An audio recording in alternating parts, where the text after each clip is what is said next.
are back. So, where we last left off, the session opened up at the Barnacles Rest Tavern in Timberbrockton. While the crew enjoys the raucous atmosphere, Mordain meets a mysterious, haughty man named Pavel. Meanwhile, Captain Bungo's desire to cook leads him and Cinder to the tavern's burnt-out kitchen. Trying to clean up the ruins, Cinder casts mold earth to clear the debris, accidentally causing the floor to collapse and uncover a hidden trapdoor. The crew regroups and descends down into the tunnel, discovering a hidden burial chamber containing 5 coffins. The coffins are marked with the names Captain Permian, Bosun Smitty, First Mate Matthias, and Groundskeeper Adams, as well as Tobias. Oh, he's already here. Yeah. Inside Tobias's unusually small coffin, they find an illusionary message cube. Activating it reveals a magical projection of Admiral Tobias, who turns out to be a mousefolk. Tobias presents a riddle. The crew must figure out where his 4 crewmates are from, where they've been, their real names, and their jobs to locate his legendary vault. By investigating the other coffins, the party finds a box of native soil, a sextant, a blank map case, and an elven hand shovel, combined with a map engraved on the chamber's ceiling. These items reveal coordinates pointing towards the southern tip of Tal'Dorei. Returning to the tavern, Maggot meets with a man named Dimitri to acquire highly detailed maps of Tal'Dorei. Trading his belt of dwarven kind for them during this meeting, Maggot violently exacts revenge on Landon, a local pickpocket who tried to rob him earlier, by casually shoving him into his bag of devouring. Elsewhere, Slick uses tinkered charlatan dice to hustle 2 kobold twins, Rig and Rattle, in a game of Kraken's Reach. Slick secretly pricks them with a Zone of Truth pin, prompting the kobolds to reveal that the vampiric Old Salt Council has been hoarding a century's worth of extorted treasure beneath their spire. The kobolds offer to show Slick a secret entrance to rob the vault. The party regroups aboard the Red Tide to discuss the heist. However, Cinder, Bungo, and Mordain begin acting unusually compliant regarding their earlier interactions with the Vampire Council. Cinder's high insight reveals they are under a subtle vampiric charm. Skrilo crafts silver token necklaces that immediately dispel the effect. With the minds cleared and a suppressed memory floods back into Mordain's mind, during their conversation in the tavern, Pavel had bitten his neck and drank some of his blood. The session concludes with the furious crew fully committed to robbing the vampire lord's hidden treasure vault underneath the Old Salt Spire. And I believe that's where we last left off. Did we finish off at a long rest? I want to say that we did. I believe we did. Yeah, I think we did. Yeah, so everyone be sure to trigger a long rest. The beginning of day 2 in Brockton will arise with the sun as all of you wake up. Mordain, give me a Constitution save, if you would, please. I'd like to say no, but I got a 15. 15. The unusually bright morning's a little hard on your eyes. Your mouth is a bit dry. You feel a bit hungry, and you kind of feel a little bit nauseous, but recover relatively quickly. Okay.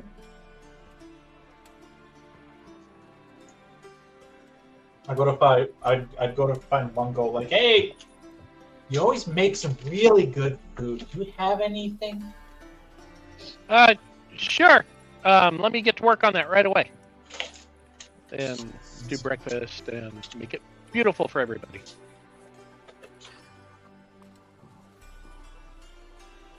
Go ahead and give me your normal, I think it's wisdom then performance. Wisdom's 10. Performance is 14.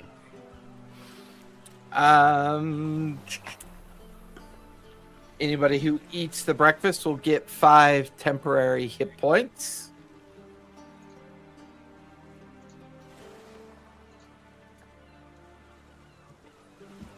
It's early morning.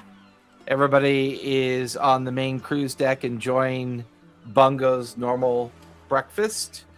Skrilo is down below continuing to work on the repairs to the ship. Kunlun is currently continuing his navigation work towards southern Tal'Dorei once the crew, or once the ship's prepared to leave, whenever that choice is made. He is tracking a course towards southern Tal'Dorei. What would you guys like to do? Kill all the vampires.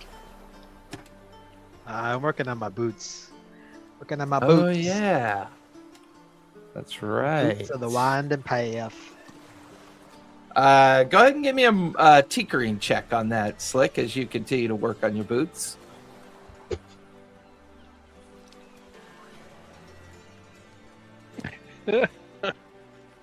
I get advantage, right? I believe so. Yeah, if you're Using my tools. yeah. Oh my god.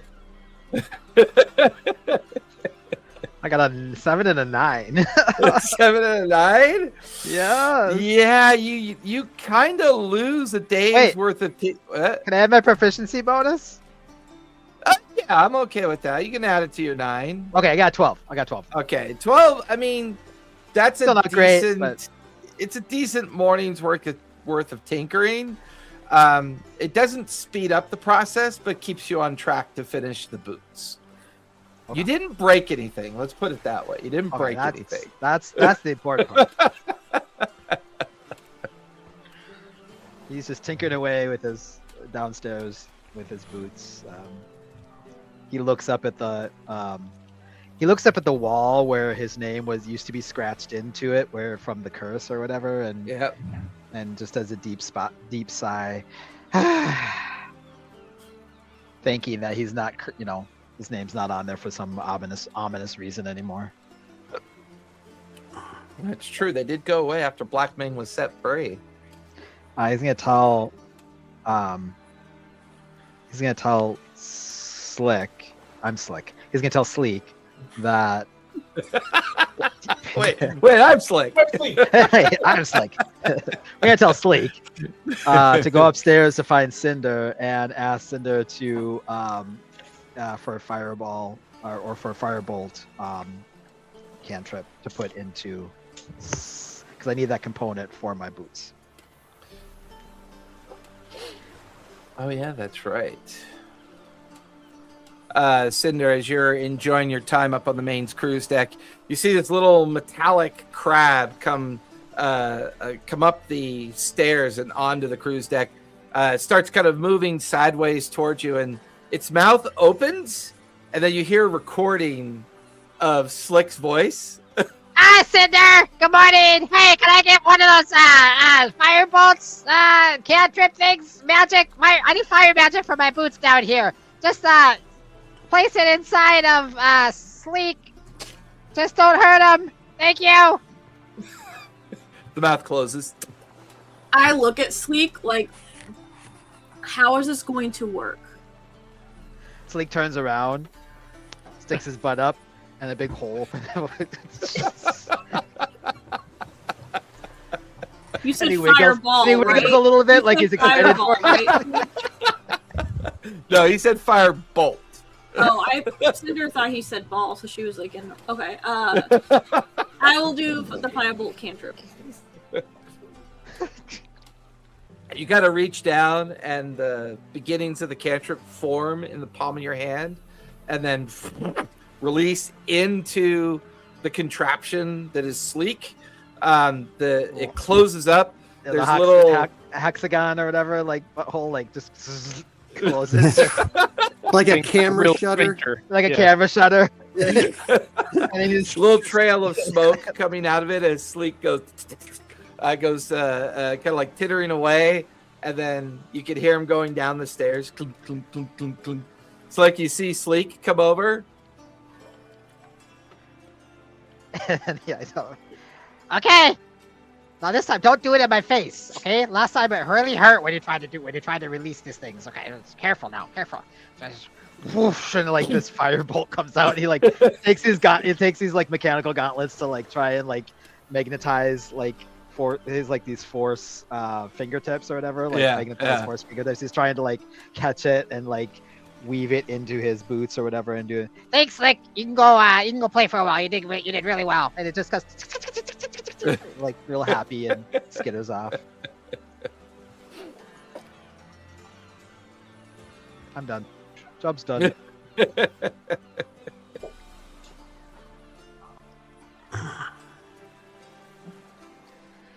I'm gonna go ask our fungi if he has anything that's good against undead.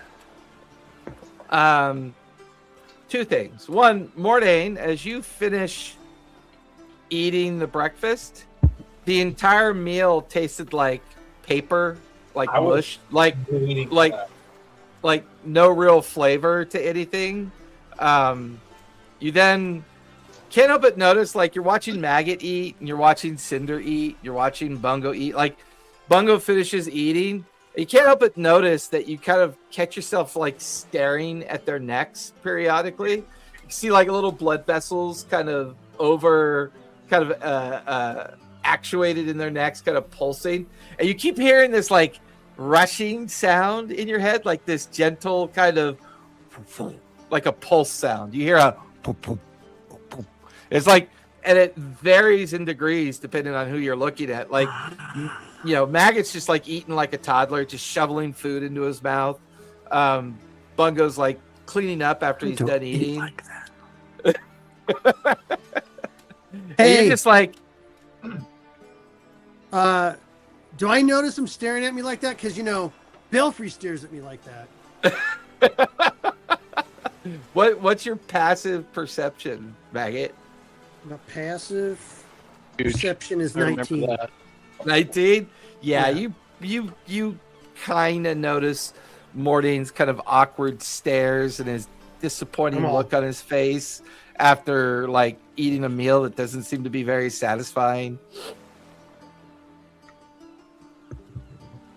You all right there, Mordain? I'm great. It looks like what you have is wonderful. So I'm assuming Mordain would not fully get yet what's happening. So it's kind of like the meal. I'm sorry. I could do better next time. I'm sorry. Yeah, it's kind of like the beginnings of like a cold.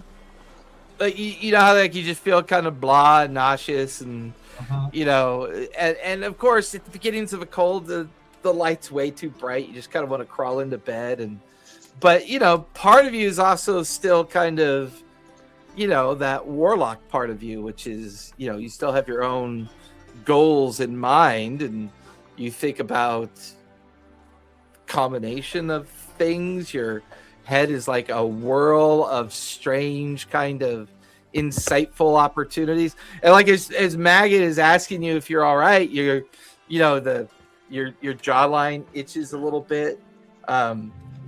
You know, up by your upper jaw itches a bit, like you kind of just feel a little bit awkward, and Maggot looks delightful. Like Maggot looks, I am delightful. like he just looks shiny and might be fun to play with. I think we should talk more, Maggot. It's just something about you. All right. What do you want to talk about? Tell me more about you. What helps you be so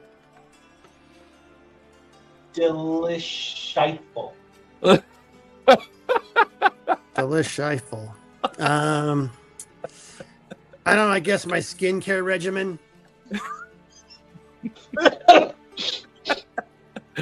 His constant use of garlic oil and avocado oil.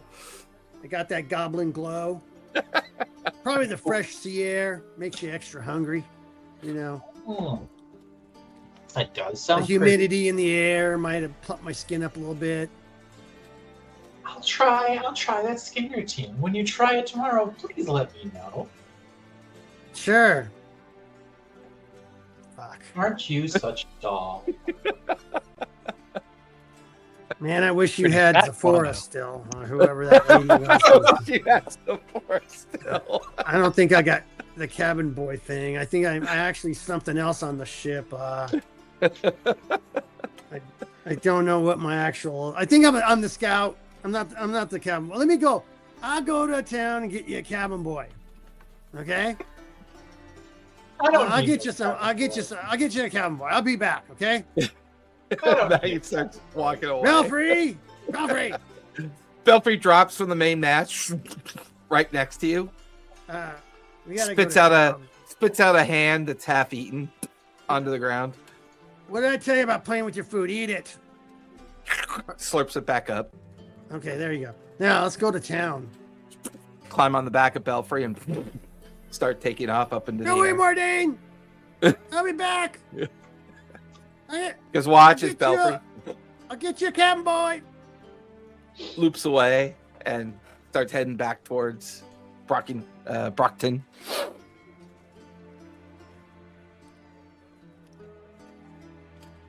That's what I'll do with my morning.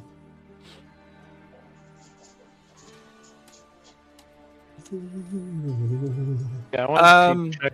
Yada-dee-yada-da. Bungo, as you head down into the oh god, where is it that you cook your food again? In the Galley. in the galley, where your little gardening area is set up for all the kind of like mushroom stuff, and like it's only been like maybe a handful of days since the strange mushroom creature has kind of evolved from that little garden situation. But coming into the galley to inquire and make and ask questions of it, it is nowhere to be seen. You don't see it in the galley. I will start searching for it and asking the ghosts. Okay. They will give you advantage, so give me investigation with advantage. 3 and 16. 16. You come walking out of the galley. Two of the ghosts point towards the deck on the port side. You make your way around over there, and you start seeing these little round, mushy footprints. And you recognize the kind of residual effect of the soil that was from one of the gardening setups that you have inside. And it looks like the footsteps stop at the railing. There's like dirt and like residual vegetation on the edge of the railing. It looks like he jumped in the water. Oh dear. Oh dear. And Maggot is gone with the spyglass, right? Oh, no. Yes, Maggot is taken off with Belfry. Who has the eye patch? Good question. We I'll start gave it asking around who to- has the eye patch. Did we give it to Kunlun last? I think maybe so. Yeah. Okay, I will say that Kunlun has it. Okay. What do you want, little Bungo? May I borrow the eye patch, please? Of course. I don't need it for what I'm doing. Here, take it. Hands Thank it you, over to thank you. I'll pop it on and look down in the water. And you pop it on, look Mushy. down the water. No sign of the creature down in the water. Give me a survival check as you examine its trail. 9? 9. Hard to tell how old it is. It's definitely been within the last 24 hours. How did that even? Oh, it was a 7. Okay. Huh. Do I see anything dangerous in the water? Not particularly, just the normal kind of fish life and undersea life that you'd expect to see. Okay. Kunlun, I'm gonna go underwater. I'll be back in a little bit. If not back in an hour, let the others know. Okay. Bye, Bungo. Bye bye. You go dipping off into the water. Maggot is headed off towards town. Slick, we'll say that you are finishing up your boots, so your boots will be done today. Since you didn't break them with your attempt, say they'll be done today. You just hear Eureka! Mordain or Cinder, anything you guys would like to do? I your would like day to so see if far? I can get another spell out of the spell book I got when I found it. Ooh, and whose spell book was this again? This was Spell book that I found. oh yeah, you found Blackmane's spell book. Mhm. Give me investigation.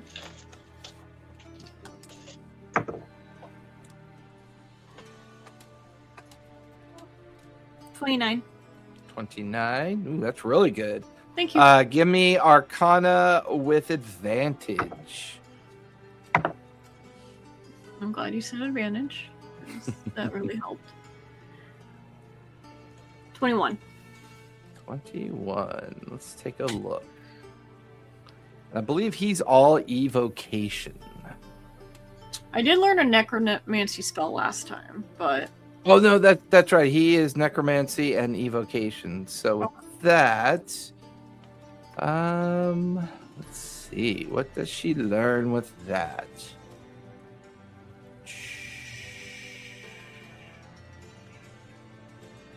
Let's sort those by.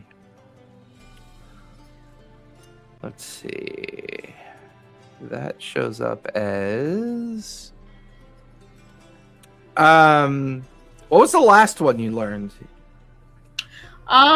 you said I could pick. Let me pull it up because I have it in my spell book.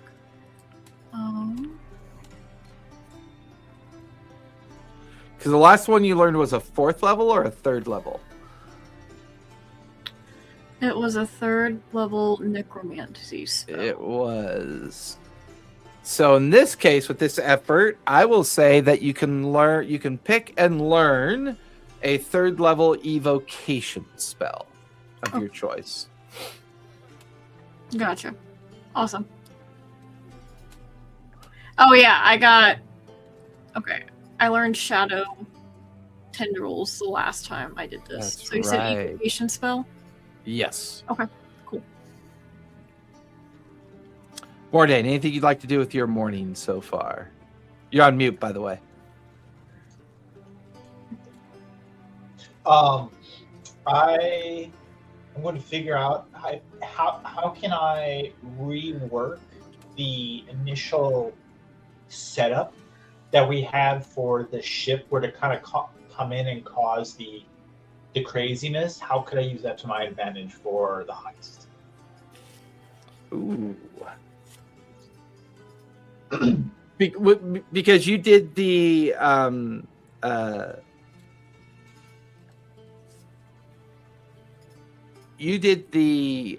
tendrils, right? You did the Yes. where it gives off all the chaos. yeah, creates a notion of chaos when the ship is activated. How can you use that to your advantage? Well, for one thing, you were able to cause it to be a part of the ship's activation. It's possible that you could do the same thing on an object or device that you could throw a certain amount of distance. Perhaps you can learn it as a illusionary spell that you could cast. What do you feel like its purpose is? To kind of draw the attention, so that way when we're trying to get in, trying to begin the heist, the attention is not on us. Or if our entrance is quite successful, the exit, there's something splitting attention. Well, keep in mind, you would also be aware that Slick is currently at his workbench. This might be something he could help you with. I am going to go find Slick and be like, my friend, Slick! We must have ideas together. And the odd thing about Slick is he's always wearing contraptions or aprons or he's one of the few that you've talked to so far that you don't feel this need to get a little taste of what he might taste like because you can't quite see his neck. And he's I don't know, there's something about him that deflects this weird. You can say kind I'm of- trash. I'm goblin trash. It's totally okay. You can. We know where you're going. With Well, not exactly a trash panda, but You're a can goblin. You're inside of a tin. Yeah. yeah, it's like it's hard to it's hard to I kind of haven't like. showered in who knows how long. I've been sweating in this armor suit for who knows how long. Honestly, you're not even sure that Slick does shower. Yeah, showering, that's blasphemy in goblin culture. So you're down standing next to Slick as he's working on his workbench. I have a quandary for you. I think that we should try and find a way to help make our entrance to the heist more distractionary. He's like welding. He's like, What was that? What are you talking about? What? You want a distraction? Sorry, I was distracted. What? Wow. Yes, distractions. I'm gonna make it so every time you ask for my help, it's not gonna be easy. Just so you know. I'm sorry, Michael. It's like leans in closer. I am going to pull this role playing out of you like it's teeth. Like, it's just... When we were coming to town, my role was to make the ship formidable. Yes. Now, I want to use it to distract for the heist. Surely there must be some way we could adjust it. Do you what kind of distraction? Like fireworks, or like just firing things off, or like a fog rolls in? Like what are you thinking? Like, I don't do anything with tentacles. I will tell you that up front. What? I don't do anything with tentacles. I will tell you that up front. He stops talking and is like, doesn't want to give it away that that's what. Oh shit! Never mind. I didn't say that. I retract that. No, wait. No, I don't. This is good replay. No, I don't. This is gonna challenge you. This is good. I have. Lie to me. You can lie to me. I have a trigger that, when using it, causes a distraction that I think you could flavor really well. Oh, good. Okay. Like. You could make it extra with extra noise and tinker kings. Oh yeah, I could put something like these special firework type throwers. What do they call Extra those? fireworks that, when launched, it just throws fireworks everywhere. Yeah. I mean the pyrokinetics. I mean a little pyro. Not like Cinder. I mean Cinder's.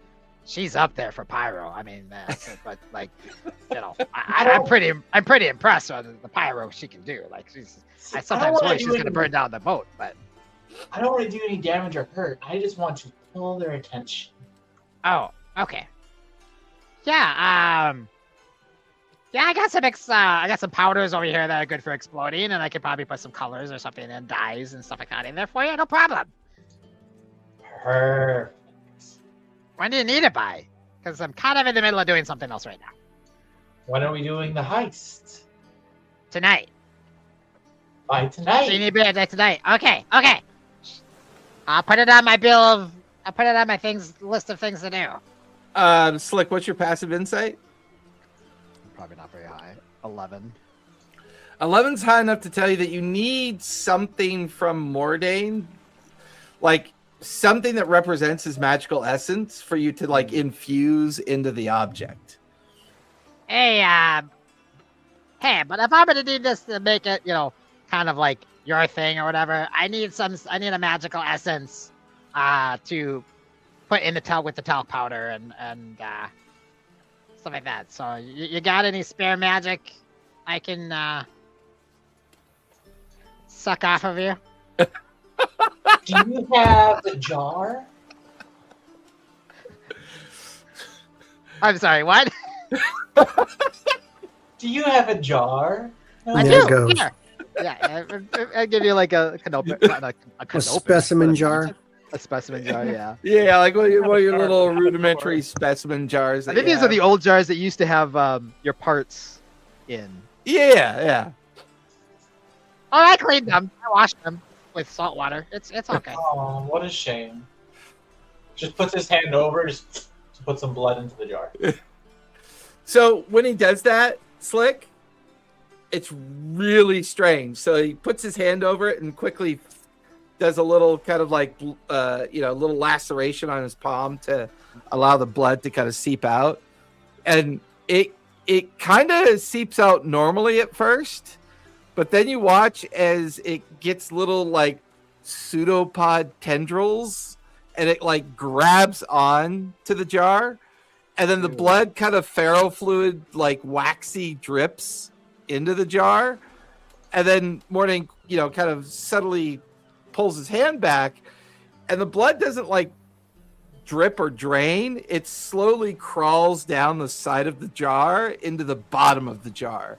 And it just kind of burbles, like gives a little ferrofluid bubble, when it reaches the bottom of the jar. I like look at it. It's very waxy and thick and viscous. Morning, are you feeling okay? I'm feeling amazing. Okay. You might want to. I don't know. You might want to take a day off or something because blood's not supposed to look like this. Well. I think you might be infected with something. You might want to double check with Bungo and make sure he's got some healing salves or Qualish. Qualish? Yeah. Qualish. Skrilo. Skrilo. Who's Qualish? Qualish is the guy you murdered. Oh, Painted his blood. Maybe go hang out with the dead. I don't know. Skrilo. Can I help you out? Because, it looks like your blood's infected with something, or I don't know, something. But thank you. I will work with this. Good day. Good day. Bye, Let me work. when he leaves, I'm gonna go tell. I'm gonna tell Slick. I'm Slick. I'm gonna tell Sleek to and put a message in to go to Bungo and to tell him that Mordain, something's up with Mordain. Okay. Because I know from my artificer, that blood should not be doing that. I don't know what it is or what's going on. Right. I do know that something's not right. Yeah. So just to kind of tell Bungo, hey, I think Mordain may be sick, or I think Mordain might have. Yeah. And it's weird because Cinder, in the middle of your study, you're kind of on the main deck, sitting amongst some of the crates, and you've got your spell book out, and you're kind of copying your spell, and you found this really cool evocation spell that you're trying to learn.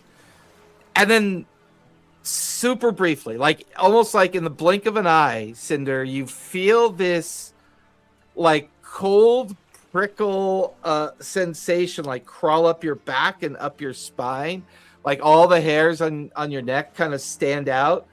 And for the briefest of moments, Cinder, you get the feeling that all the gates of hell opened up for a second and then quickly closed again. This notion of something beyond dreadful existed for mere seconds and then goes away. It's almost like your attention to the weave and your attention to what magic is exposes you to a strange power, but it's so fleeting and so passive.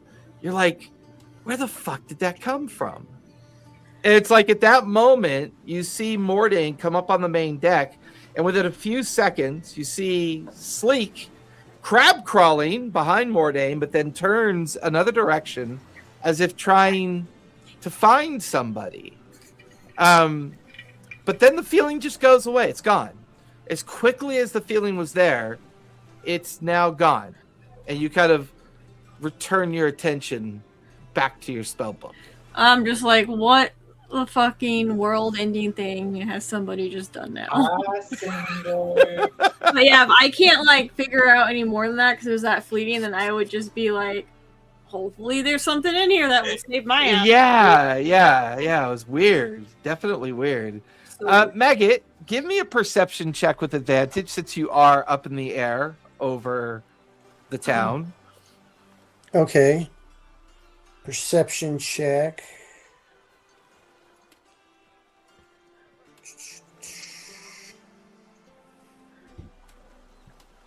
Perception. 24 or a... Yeah, 24. 24. As you leave the red tide, you head up into the air and you start circling over the harbor and then over the docks and the pier. As always, the most prominent feature is the salt tower, the salt spiral. That huge tower that sits on top of the bluffs. All the estates sit like in the kind of like midsection of the bluffs.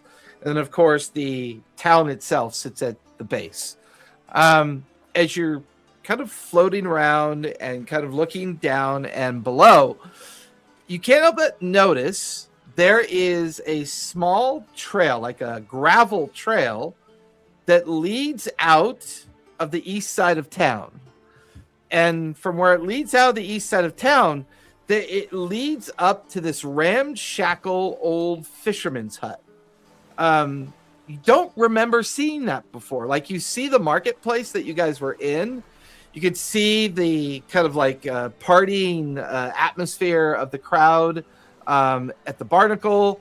Like, everything else looks familiar to you, but from this vantage point, almost like you're seeing it for the first time, is this hut. It draws your attention because hanging from like a large piece of timber, hanging, you see a great white shark is hanging in front of the fisherman's hut. A great piece of rope coiled around its tail. The shark's got to be 15, 20 feet long, hanging from this piece of yardarm lumber. And then you begin to notice all these other bits and bobs of fishing material in front of it, all these other animals hanging on either side of this fisherman's hut. It definitely gets your attention. I'll go in for a closer look. Yeah. You kind of nudge Belfry. Belfry starts lowering herself down further and further and further until you're maybe 30, 40 feet circling above the fisherman's hut. The fisherman's hut door opens up. This kind of grisly, old-looking hobgoblin comes limping out of the fisherman's hut. One of his legs are gone. It's just a knotted piece of wood as his replacement to his leg. He's got an eye patch. Part of his face is heavily scarred. He comes limping out of the hut carrying like this big, heavy cauldron of fish parts that he just kind of dumps down the side of the rocks, and it kind of like goes into the water. He then sets the empty cauldron to the side, stretches a bit, and then turns around and heads back inside the fisherman's hut.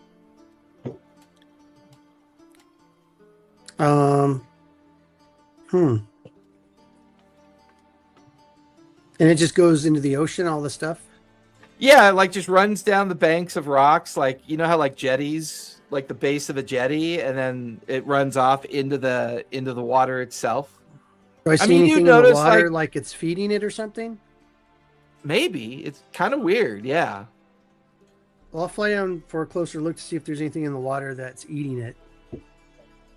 So as you Or fly whatever. down, as you fly down for a closer look, give me perception or investigation, your choice.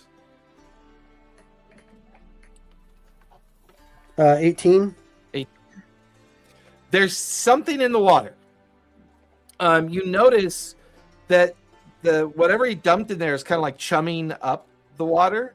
Mhm. And then you notice like the water churns on the surface. You watch as little parts of fishes, like fish heads and other parts of fishes, are like being pulled underwater. But the water's so foamy, it's kind of hard to see what's eating the food, and you can't. And being so close to shore, the water's a bit murky as well. But there's definitely something in there, multiple somethings eating at the chum of whatever he just dumped down into the water. Okay. It's Bongo. Well, I'll tell Belfry to land over so I can go talk to the hobgoblin. But I tell her, look, hang out on them cliffs. If I get in trouble, I'm just gonna jump off, and you can come catch me. Makes her normal little chittering noise at you and leaps up into the air, heading over towards where the cliffs are, kind of like overlooking this part of the beach that you're on. As you stand now on the edge, looking at this fisherman's hut, something weird about it. Can't quite put your finger on it, but there's definitely something weird about it. You could see where the hobgoblin came out. You can see his footprints where he went back in. You can smell all the rotted fish smells of a fisherman's hut. The great white is probably been here for a few days. There's already kind of like flies gathering around it. And of course, the last bit of the water is churning down below, and then it all stops churning as all the floating chum is now gone. But the door is closed. Okay, I'll knock on it. You knock. It has a hollow sound to it. Nothing at first. Then you hear that kind of like sound of limping wood, like Mm-hmm. you hear this voice from the other side. Yeah, who is it? Fishing inspector. Give me a persuasion check. A 4. A 4. I never heard of no fishing inspector. Go away. I'm gonna have to fine you. Find me what? Well, I'm gonna have to fine you some money for fishing without a license, but I'll go tell the masters. Yeah, you go do that, whoever you are. You just go away. What are you fishing for down there anyway?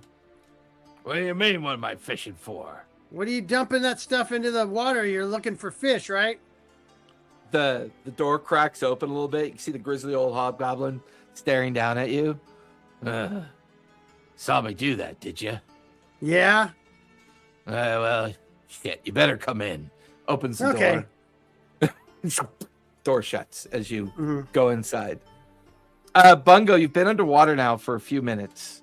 Looking around, you see a distinct trail of decay, death, like just this, like the coral is dead, the seaweed is dead. You see this like 5 foot wide trail of death that just kind of meanders towards the main shore of the beach. And in the other direction, where does it go? Doesn't go anywhere. It just goes off into the distance, into the beach, towards the beach. Kind of started where the mushroom jumped in? Kind of feels like it, yeah. It's pretty clear trail.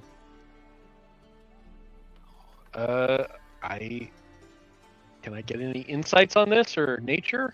Yeah, you give me a nature check as you examine some of the residual rot that was left behind. Yeah, 11. 11? I follow it. Yeah. Yeah, you start following it. It's definitely strange. At one point, as you move through some of the coral that it had moved through, it almost looks like melted wax. It just kind of melted and rotted in on itself.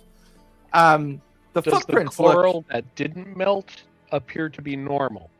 Yeah, I mean, Okay. looks like it. Yeah, and the footprints that the mushroom creature left behind are a little bit bigger, and they're getting a little bit bigger, like the closer you move and follow the trail. You can't but notice that after about 10 minutes of following the trail, it's getting shallower and shallower and shallower till suddenly you're in like 3 feet of water, 2 feet of water. You're coming up out of the water. The waves are kind of just, they're pretty low. So it's almost like a little bit of a bay that you've kind of walked into. And you can tell you're on the northern side of the docks. You can see the town. Everything seems normal, except for an obvious trail of decay leading into the edge of the jungle that looks like it's part of that edge of the jungle that borders where the estates begin up on the mid path going up towards the Salty Spiral. And then you just kind of standing there staring at it. Give me another nature check as you kind of glance around staring at the trail. That's better. 22. 22. There's a distinct smell of rot. Something is falling off the mushroom, the myconid creature. And when it falls off, it turns into almost like this poisonous kind of fume or rot that seems to cause things that it touches to decay. All right. And did the footprints get bigger, larger, like it was growing? Yeah, a little bit bigger. Yeah. But from your vantage point, you look down the shoreline of the beach beyond the docks. You watch as a bat circles above an old shack and settles into the cliffs that are above the old shack. You watch as Maggot walks up to the front of the shack. He seems to knock. He's saying something, but you're too far away to hear. Before long, the door opens, and then you watch as Maggot goes into the shack. Okay. Do I get a feeling of how far ahead of me the myconid is?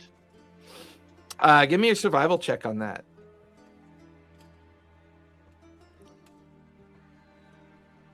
16. 16. You're not entirely sure. At this point, this myconid is probably a solid 16 to 18 hours ahead of you. This must have happened while you guys were in town the previous night, because you had left the Red Tide. You guys had all gone into town. Whatever happened to it must have happened during that time period.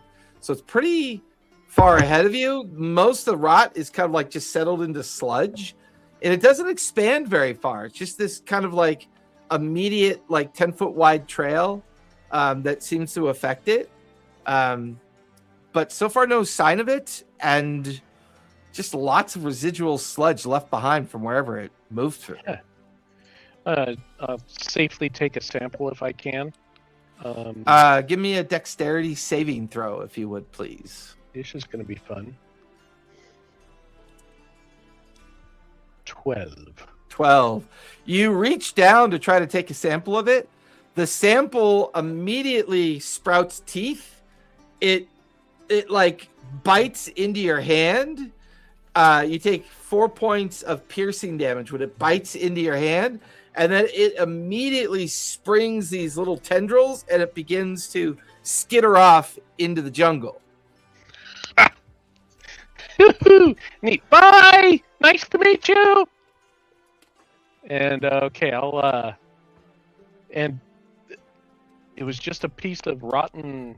I mean, did it look anything specific? You look at your hand. You look down at your hand. Your hand starts to burn. Your hand is now itching. You can see little purple tendrils of some kind of necrotic or poisonous beginning to crawl up your hand. It's now crawling up your wrist. You watch as one of your fingers falls off. Oh shit! Like your little pinky finger, just kind of leprosy style, just detaches from your hand and falls to the ground. I will pick it up, and I believe, didn't I get a potion of? I hope you got a potion of something. Yeah, he made us some potions. Hey, don't you got some immunities because of the Heroes Feast? That's true. I don't know if that counts. Let me look. I think that's for poison. This is not poison. It says for anything I think is poison. It says. I'm just kidding. Immune to poison and fear. Immunity to poison. It's necrotic. Okay, you're fucked. Sorry, Bill. Roll a new No character. worries. I'm good. Okay. Rip Bungo. You Captain Zyle Flies. Mungo Give Give comes. Cinder the hat. Bungo's Give Cinder brother. the hat. Okay, so so I went, oh shit, ow, fuck! I pick up my pinky and put it in a pouch, and I start running towards the shack. Your little feet start running. You kind of like Is it continuing to creep up my arm, or is It it is kind of? continuing. It's like it's slowing down, but it is continuing to creep up your arm. As you're running, you hear a thud, and you look down to see your hand fall to the ground. Pick it up. Yeah, you scoop up your hand. You get to the shack where you saw Maggot disappear into. Bang, bang, bang, bang. Maggot is Maggot, help! Maggot is you and the hobgoblin are about to sit down. You know, he's got like a tray full of drinks and sandwiches, and the hobgoblin, well, see here, I gotta tell you about this. And just as he's about to tell you, the door starts rattling. You hear Bungo outside. Now, Help, Maggot! Maggot, help! Get me back to the ship! Fuck! hang on a second. I'm gonna help my friend out real quick. See what he wants. Is that okay?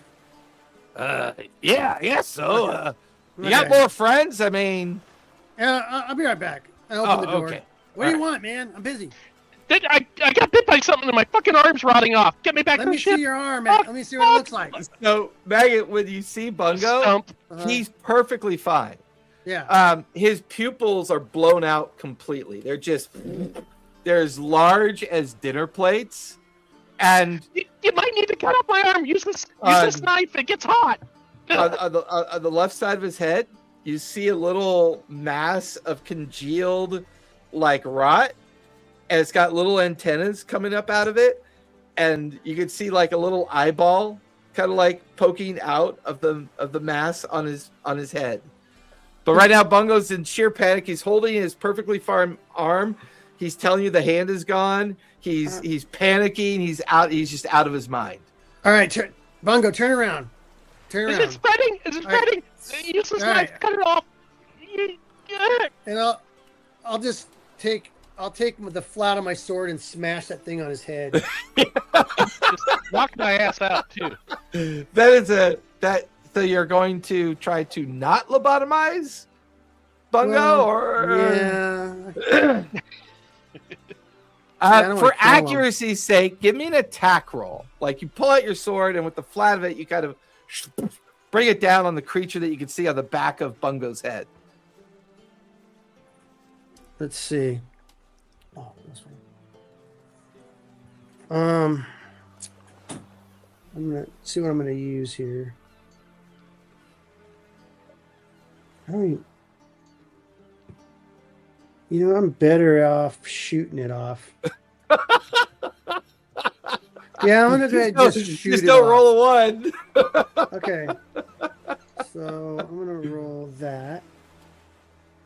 Oh, okay. I got an 18. Yeah. So Bungo, you watch as Maggot pulls he's out this behind gun and points it at He's you. behind me. I don't see that shit. You know, he points his gun like right directly at your face. Maggot's face is now melting, and his jaw is like melting I got you away. too. Oh shit! And what are we gonna you do? just hear the gunshot crack go off. You feel this wet, squishy sensation, and then suddenly, Oh my god! You shot my brain out! Ah! Start running. suddenly your hand is normal, your arm is normal. You don't feel so panicky.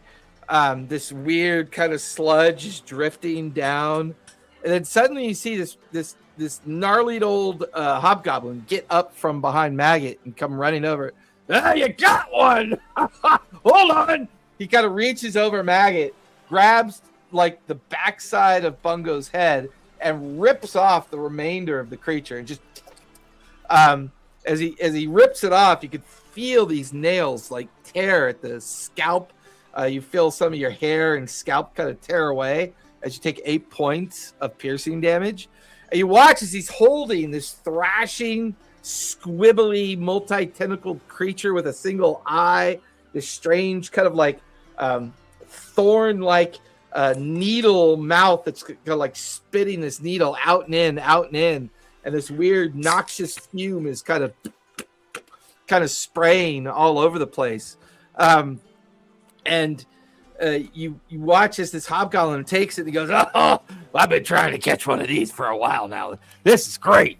If I would have known halflings made good bait, I would have used." Yeah, hold on. He goes, guy goes limping over to his workbench, pulls out a jar, unscrews it, drops it into the jar, screws the lid on, and the creature's now like half dead and thrashing around inside. The little needle kind of hitting the inside of the jar, and the hobgoblin looks over to you, Maggot, and he goes, "You know some interesting French. Makes me wonder where you guys have been. I haven't seen a brain squib in a long time." What are you doing here anyway? What the hell? Oh, come sit down, my little friend. Let's take a look at you. The hobgoblin kind of like picks you up like a toddler and walks you over to a chair and sits you down in the chair.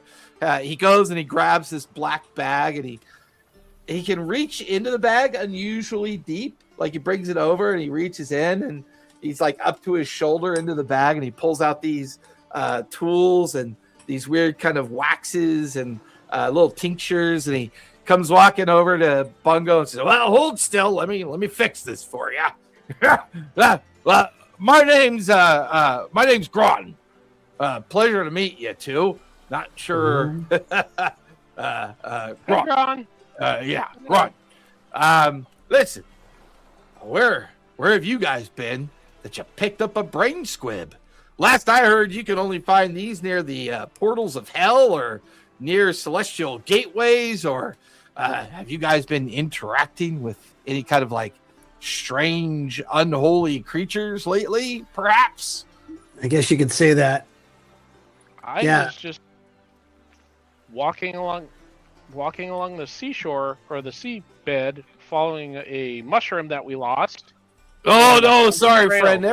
This thing's been on you for at least 10 or 12 hours. Everything you were experiencing, I doubt any of that was real.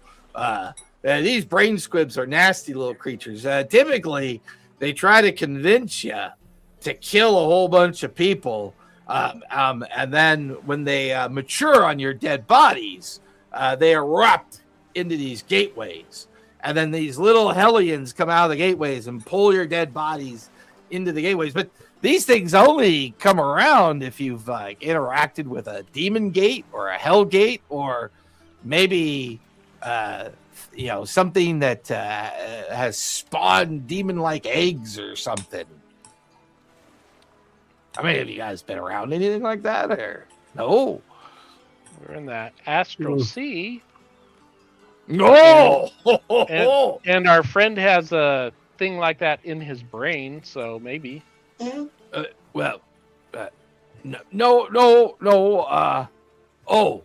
can Let me also. ask you. Have you interacted with any hags recently? Yeah. Yeah. That's where you guys picked it up from. These little brain squigs, they freaking love hanging out with hags and hag lairs. Wait, I don't got one. Wait, is this even fucking real? Do I got one? No, Is this a you're fucking looking. dream? Not to be offensive toward. By the way, what's your name, little goblin? Maggot. Maggot. Pleasure to meet you. What's your name, little halfling? Bungo. Pleasure to meet the two of you. Unfortunately, Maggot, these things don't like to feast upon, how shall we say, dirty creatures like us. Yay! Finally, it pays off to be a goblin. They prefer more traditional humanoid creatures. They really love to feast on wizards, and they have a tendency to be attracted to those that cast magic. Little Bungo, do you cast magic by chance? Yeah, I'm a druid. Well, yeah. Well, nature magic is kind of the where I come from, kind of the more pussy of the magic. It's not really real magic. It's just mostly fake magic with flowers and vines. These things go towards the weak magic first, and then as they get stronger, they'll go after the stronger magic second. They'll go towards the arcane. Yeah, so if you've got friends that cast magic, you might want to delouse them. Make sure that they don't have any of these. The best way for checking is you want to cast lesser restoration on somebody, and then the little creatures will just leap out. Sometimes it takes them days to grow. Sometimes it takes them weeks to grow. It just kind of depends on how big and how advanced they were when you ran into them. Holy shit. Yeah, your friend here, Maggot, caught me feeding the creatures out by the shoreline, and unfortunately, I'm going to have to explain myself about that. Oh, by the way, I'm Gron. I'm the architect. I built the spiral. I've been here a very long time. I designed and built the spiral that you see up there until them bloodthirsty, no good, undead motherfuckers came here and took this island away from good folk like us. But that's fine. I was worried that maybe the whole vampire thing was part of the brain thing. Okay. Oh no, they're vampires, but they're kind of weird vampires. Most vampires have to bite you like 3 times to turn you into something. If these guys bite you, you're truly fucked. They'll turn you into them in like 1 bite. Doesn't take long at all. Yeah, I met one of them. He's an asshole. He charmed me, and I went there with good intentions. Because I thought he was the. Well, what do you mean you met one of them? Who'd you meet? I forget his name already. What's his name? See, I love doing that on purpose. Jaqueline. I know.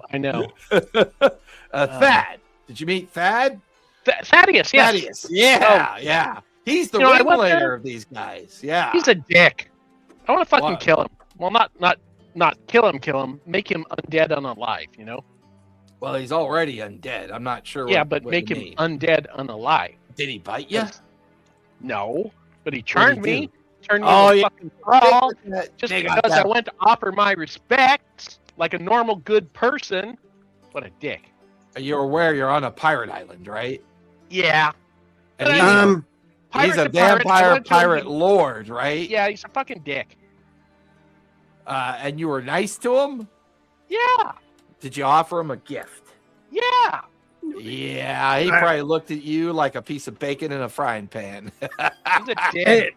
Hey, real quick. Yeah. So, let me ask you a question. Yeah.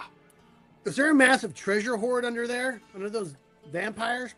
Well, I did build a rather elaborate labyrinth of storage chambers underneath the old spire. Originally, it was designed for pirates to bring their plunder here and hide it. They would pay me a fee for hiding it. But these old vampires showed up, I don't know, about 20, 30 years ago and took over the town. Well, me and my friends are going to go kill them all, and we're going to probably loot this treasure hoard. And you might be helpful to us if you could, we'd be, grateful if you could help us sneak into there without being seen and know exactly where to go and all. Stir up the hornet's nest, huh? Yep. Well, let me see here. They were help dicks you to my out. friends, They so find out that I fuck 'em. helped you. They come and kill me. I'll die before I talk. You're already here, and if they find out we were here anyways, they're going to come and kill you. Regardless. Each of you give me a persuasion check, if you would, please.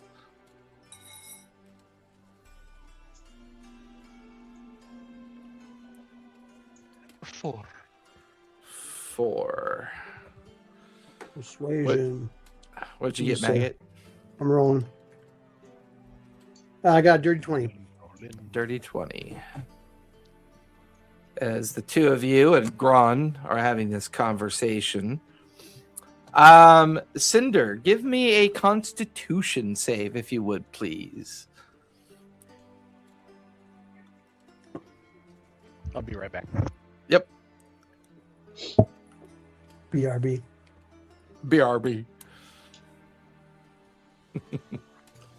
You said con? Mm-hmm. AFS. On save. Is it a concentration? No, traditional con save. Okay, because I have advantage on concentration checks. Yeah. I got a 16. 16. Yep.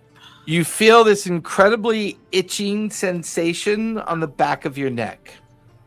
Can I like scratch at it? Yeah, you reach back and you begin to scratch at the back of your neck, and as you kind of like, it gets worse. You pull at it, you tear at it, and you pull it back, and you're holding a piece of your skin, and your hand is covered in blood. Man, how would I react? I think I would flip the fuck out. I would be like, "What the fuck?"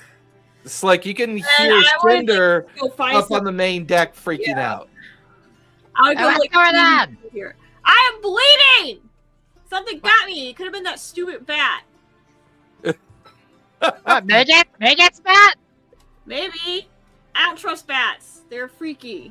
Oh, well, let me look at it. Where does it hurt? Show me Like, where it hurts. I'll like lift up the back of my neck to show it, and I'm like, it's all bleeding. Oh, shit. I mean, you've got. I mean, what I meant to say was, yep, you got bit. Yep. Yeah, like and as you're looking at the wound, there's you could tell that her own scratches kind of dug into her neck, and you could see this little tumorous mass of tentacles and this little tiny eye stare back at you, Slick, and it kind of blinks. Everything's going to be just fine. I need you to sit down. I trust you, so I will do it. Okay, sit down. Good. I trust you was a question. It was. But I really don't want to be bleeding. Do you know what's causing the bleeding? If I say yes, what will you do?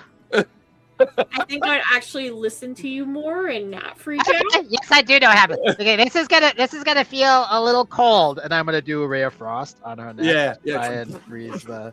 The ray of frost goes off, I'm like and just you like watch. fooling myself, being like, "Don't attack in defense." Jesus, I'm don't attack in defense. Like the ray like of talking frost. to you as I'm doing that. I'm like, oh, by the way, I was just talking to Mornay, and I was like, "You're such a cool pyro," and like I look up to you about being such a cool pyro. I wish I could be as good as I'm like trusting you. Like, I'm like, "Oh, that's so auto." What are you doing? And you watch, and all of a sudden, you feel a disconnect from the back of her neck. And when you feel that happen, the creature is now completely frozen. You begin to realize it's vulnerable to cold. It is solidly cold. It's intact. It's frozen over, and you pull. It's like the sound of a suction cup coming off of a window, just this coming right off. There's this perfect little coin-sized hole on the back of Cinder's neck where, you know, the frozen remains of her blood and everything kind of dripping down the back of her neck. And you're holding this multi-tendrilled weird creature. It's about the size of a small kind of piece of fruit. It's not really Like a all peach? that big. Yeah, it's like the size of a peach with these little bumpy tendrils coming off of it, and this frozen like dart of a mouth that has this weird kind of like thorny protrusion that was like That was inside mid-frozen Oh, in the process. so gross. you wanna? Okay, I took care of it. You're not bleeding anymore. What the fuck is this? Do I know what the fuck it is? You give me a nature check, see if you recognize it. We'll see. 13. 13? Yes. I mean, you've never seen one before. It definitely does not look like it's from around here. It doesn't look like a normal thing of nature, but you're not really familiar with what it is. Do you want to keep it? I don't want it anywhere near me. So I'm either want to smash it to pieces, or if you want to experiment on it, I feel like that's like fair enough for getting this out of me. Do I get a feeling this is like more Danish? Give me an insight check on that if you'd like. I do have guidance, if that helps. Yep, D4. D4. 19, 18, 19, 30, 20. Dirty 20. This feels otherworldly. Mordain has been more kind of like chaotic in his nature lately. Mhm. And what you experienced when he gave blood as a component to the spell that you were working with, it does click. You get the feeling that maybe these creatures are attached to powerful casters. While your magic is powerful, it's more about the tinkering and the devices that you imbue power into. So your magic is kind of a little bit more niche, different than traditional arcane. You begin to realize what would happen if one of these creatures was on Mordain at the same time he was bit by that Pavel guy. And you're like thinking about the strange behavior of Mordain's blood, and you're like, now like your sense of uh-oh for Mordain is kind of like peaked. Like, you know, you're beginning to wonder if maybe there really is something else going on with Mordain. I'm gonna keep this for study and I don't know, maybe I'll use it as a bookshelf or something. I don't know, something, but it's we gotta keep it frozen and disgusting. Ugh, gross. But are you okay? You're good? You're good? She's plugging in her headset. Mama, check your batteries. I don't think Cinder can hear you. Okay, you're good. Are you good? Are you good? I'm here now. Okay. Hi. Yeah, you went kind of blank faced for a minute there. I mean, I know losing blood and all, but I have this thing called temporary deafness sometimes. gotcha. Old age sucks. I know. Okay. So, are you good? I'm gonna take this. And Yeah, I don't want that anywhere near me. If you need any help killing it, though, or wherever, As the two of you are having this conversation, call me. the two of you hear heavy breathing behind you. Oh God. I'll slowly. I just do. Yeah, we do the slow like. The two of you turn around and you see Skrilo standing behind you. And you can see that the entire right side of his head, there's this amorphous glob of tissue Oh my with a God. giant eye. And the majority of it is like melted into Skrilo's head. And Skrilo's just standing there. The one good eye is like doing this and staring at you. And then the tissue, the tumorous creature is massive on Skrilo. Its eye is all yellow and bloodshot. And you watch as, Skrilo's mouth begins to kind of move slowly. We want more. I will ray of We frost want, in his we face. want more. And you watch as Skrilo's body like half drags itself towards the two of you. We want more. I will ray of frost his face. Ray of Frost, give me an attack roll as you Ray of Frost the creature.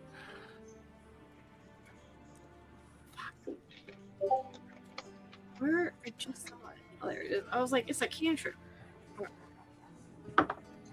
That's a 14. Yes. 14. That'll definitely hit. That is its armor class. So you watch as the Ray of Frost slams across the meaty tissue. Go ahead and roll damage. Yeah, I guess I don't care about Skrill because I don't know what's going on. So. 10 points of cold damage. 10 points of cold damage. You watch as it partially releases from Skrilo, and then its mouth kind of detaches. There's this like sucking sound, and you watch as a cloud of spines comes spraying out of its body towards you, Cinder. Give me a dex save, if you would, please. I'll be like, Slick, what the fuck is happening? I don't know. This is all happening so fast. Ah! Why does this always happen? What the fuck started this? I don't know. You I have a said- theory, but I don't have enough.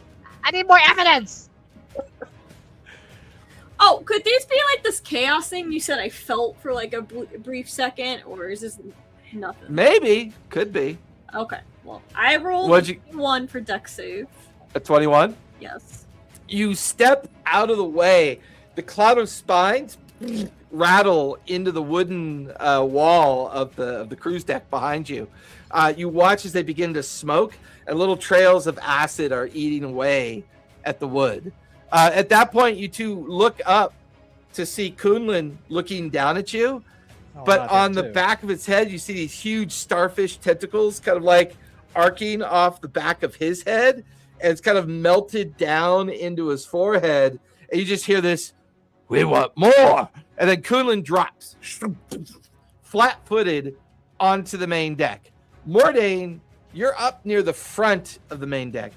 You could hear something going on, but what's really weird, your nostrils flare wide, like they just flare wide, and you smell some of the most, like, it almost smells like honey and butter on warm toast. This delicious, scrumptious smell just kind of overtakes you. See if you can control this yet. Give me another Constitution save, if you would, please. That is a dirty 20. Dirty 20. At first, you feel this pain in your teeth, like something is about to like protrude out of your teeth. You feel this like heavy pulse sensation in your mind as you begin to just kind of drool uncontrollably. You kind of turn to look, and you feel yourself begin to like change shape, but then you kind of pull it in. As you turn to look, you watch as Kunlun drops to the deck, and he immediately reaches out towards both Slick and Cinder. He'll miss Slick with a 12, goes right by Slick, but he'll slam into Cinder with his other forearm, hitting Cinder with a 22. Cinder take 4 points of bludgeoning damage as his arm kind of slams across you, knocking you back a few feet. I quickly take out my elemental pistol. I'm like, hold on to something! And I cast Tidal Wave. Are you aiming it at Kunlun or I'm at aiming at Skrilla? Kunlun. Yes. Okay. Yeah, you pointed at Kunlun. Go ahead and take the shot. Shoot. That is a nat 20 for 24. Nice. The tidal wave forms right in front of him, knocks into him, pushes him back and up over the railing, and right into the water. Skrilla suddenly wails like this shrieking noise as the surviving tendrils of the damage from the cold kind of arc. At first, the spines of the tendrils come slamming down towards Cinder, missing her just barely, kind of like slicing right in front of her face. But then the backside of the tendrils kind of slice down towards you and across your arm after you shoot at Kunlun. You take like 4 points of acid damage from the tentacle kind of like slamming down into your arm. The two of you can see Mordain is behind Skrilla, turning and looking. It's almost as if he's fighting some kind of transformation, but he's got it under control. But then the two of you see the small tendrils of like this tumorous kind of creature on the side of Mordain's head, but it's much smaller than the one on Skrilla and Kunlun. You can hear Kunlun thrashing down below in the water, but Skrilla is kind of like the tendrils are kind of reattaching onto Skrilla, digging deeper into his body mass as Skrilla kind of recenters himself and begins to lunge back towards you and Cinder. Cinder? I think it's Mordain! Look at him!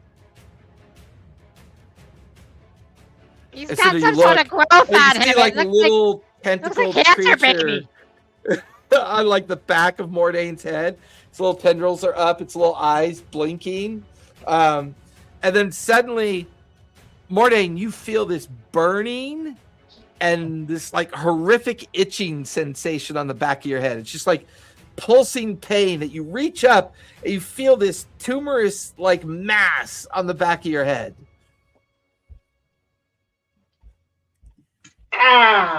Somebody do something like this. Yeah, you rip at it. Give me a strength saving throw as you rip at the creature on the back of your scalp. Strength saving throws. Ooh, that's a -1 for 3. A 3. You pull at it, and you just feel this excruciating pain on the back of your head as you pull. You can feel the creature just kind of struggling in your grip, but it holds on as you take 4 points of piercing damage. You feel it kind of like push deeper against your skull, trying to get deeper into you. Because you've taken more damage, give me another Constitution save, if you would, please. Your roll was a 14, not a 3. What? What was a It 3 was then? It was a 13 plus 1. Or you Minus No, one. there rolled was 2 of 14. them. So 2 strength throws got rolled, so an accident. Yeah, I noticed that your camera's a little bit laggy, so D&D Beyond might have lagged on you and did 2 rolls. Yeah, I got a dirty 20 on my Constitution. I let you have a disadvantage on strength saving throws. Oh. It may have calculated that you have disadvantage. Not that I see anything set up that way. Okay. We'll go with the 13 because the DC was a 12. So you managed to rip it off the edge of your scalp. You're looking at this creature like writhing around in your hand. This little dart-like mouth kind of like spitting out towards you. These little spines kind of bristling from its form. You're holding on to it. You can see that Cinder and Slick are facing off against one that has completely kind of melted into the back of Skrilo's head. And you just watched as Slick blasted Kunlun off the deck and over into the water because there was one on Kunlun's head as well. I have a question. Shoot. Does, like, I don't know how to say this without sounding like a total dick.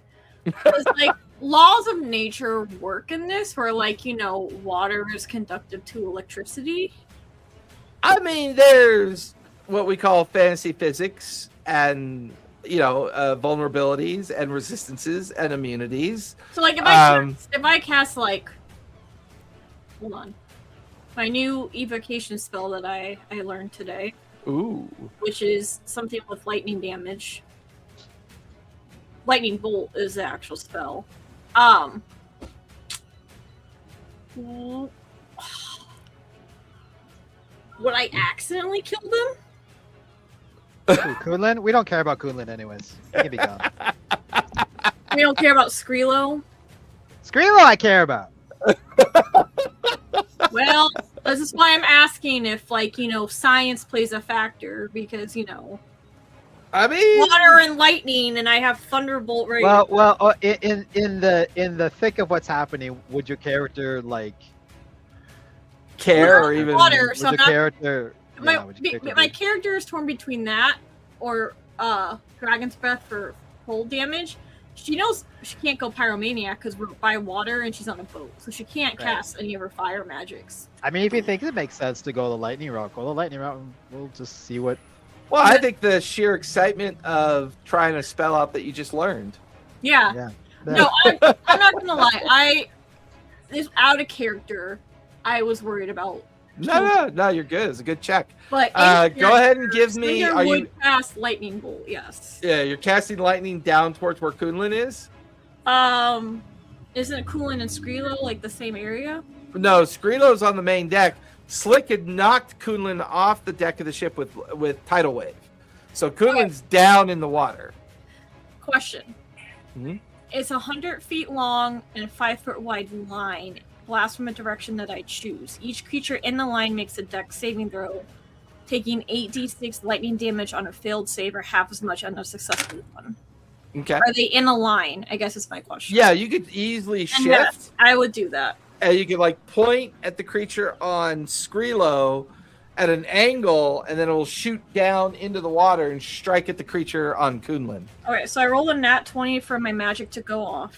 Okay, yeah, that means the next time you cast a spell, it automatically goes off. Okay. I failed both my dex saving throws. I rolled a 3 and a 4. Well, let me Now I'm going to roll Skrilo and Kunlun's dex saving throws.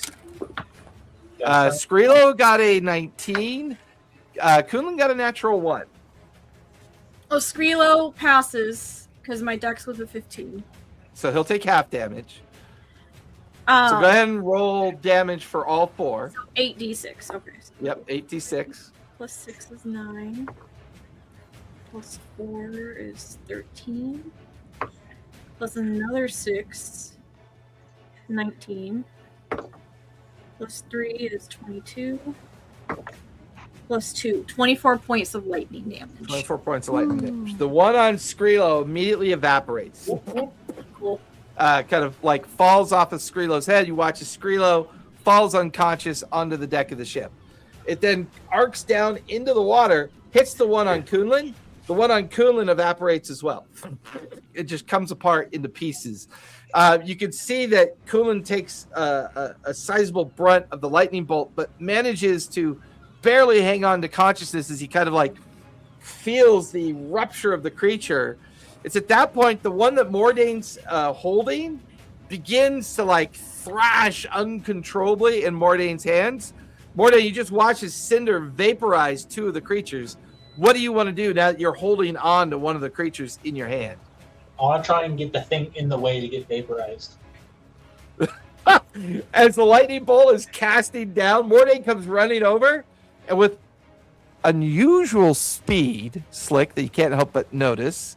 And there's even a moment when you could have sworn little fangs and like little tissue paper, like wispy tendrils of skin were forming at his neck, that he moves so fast it was almost like a blur.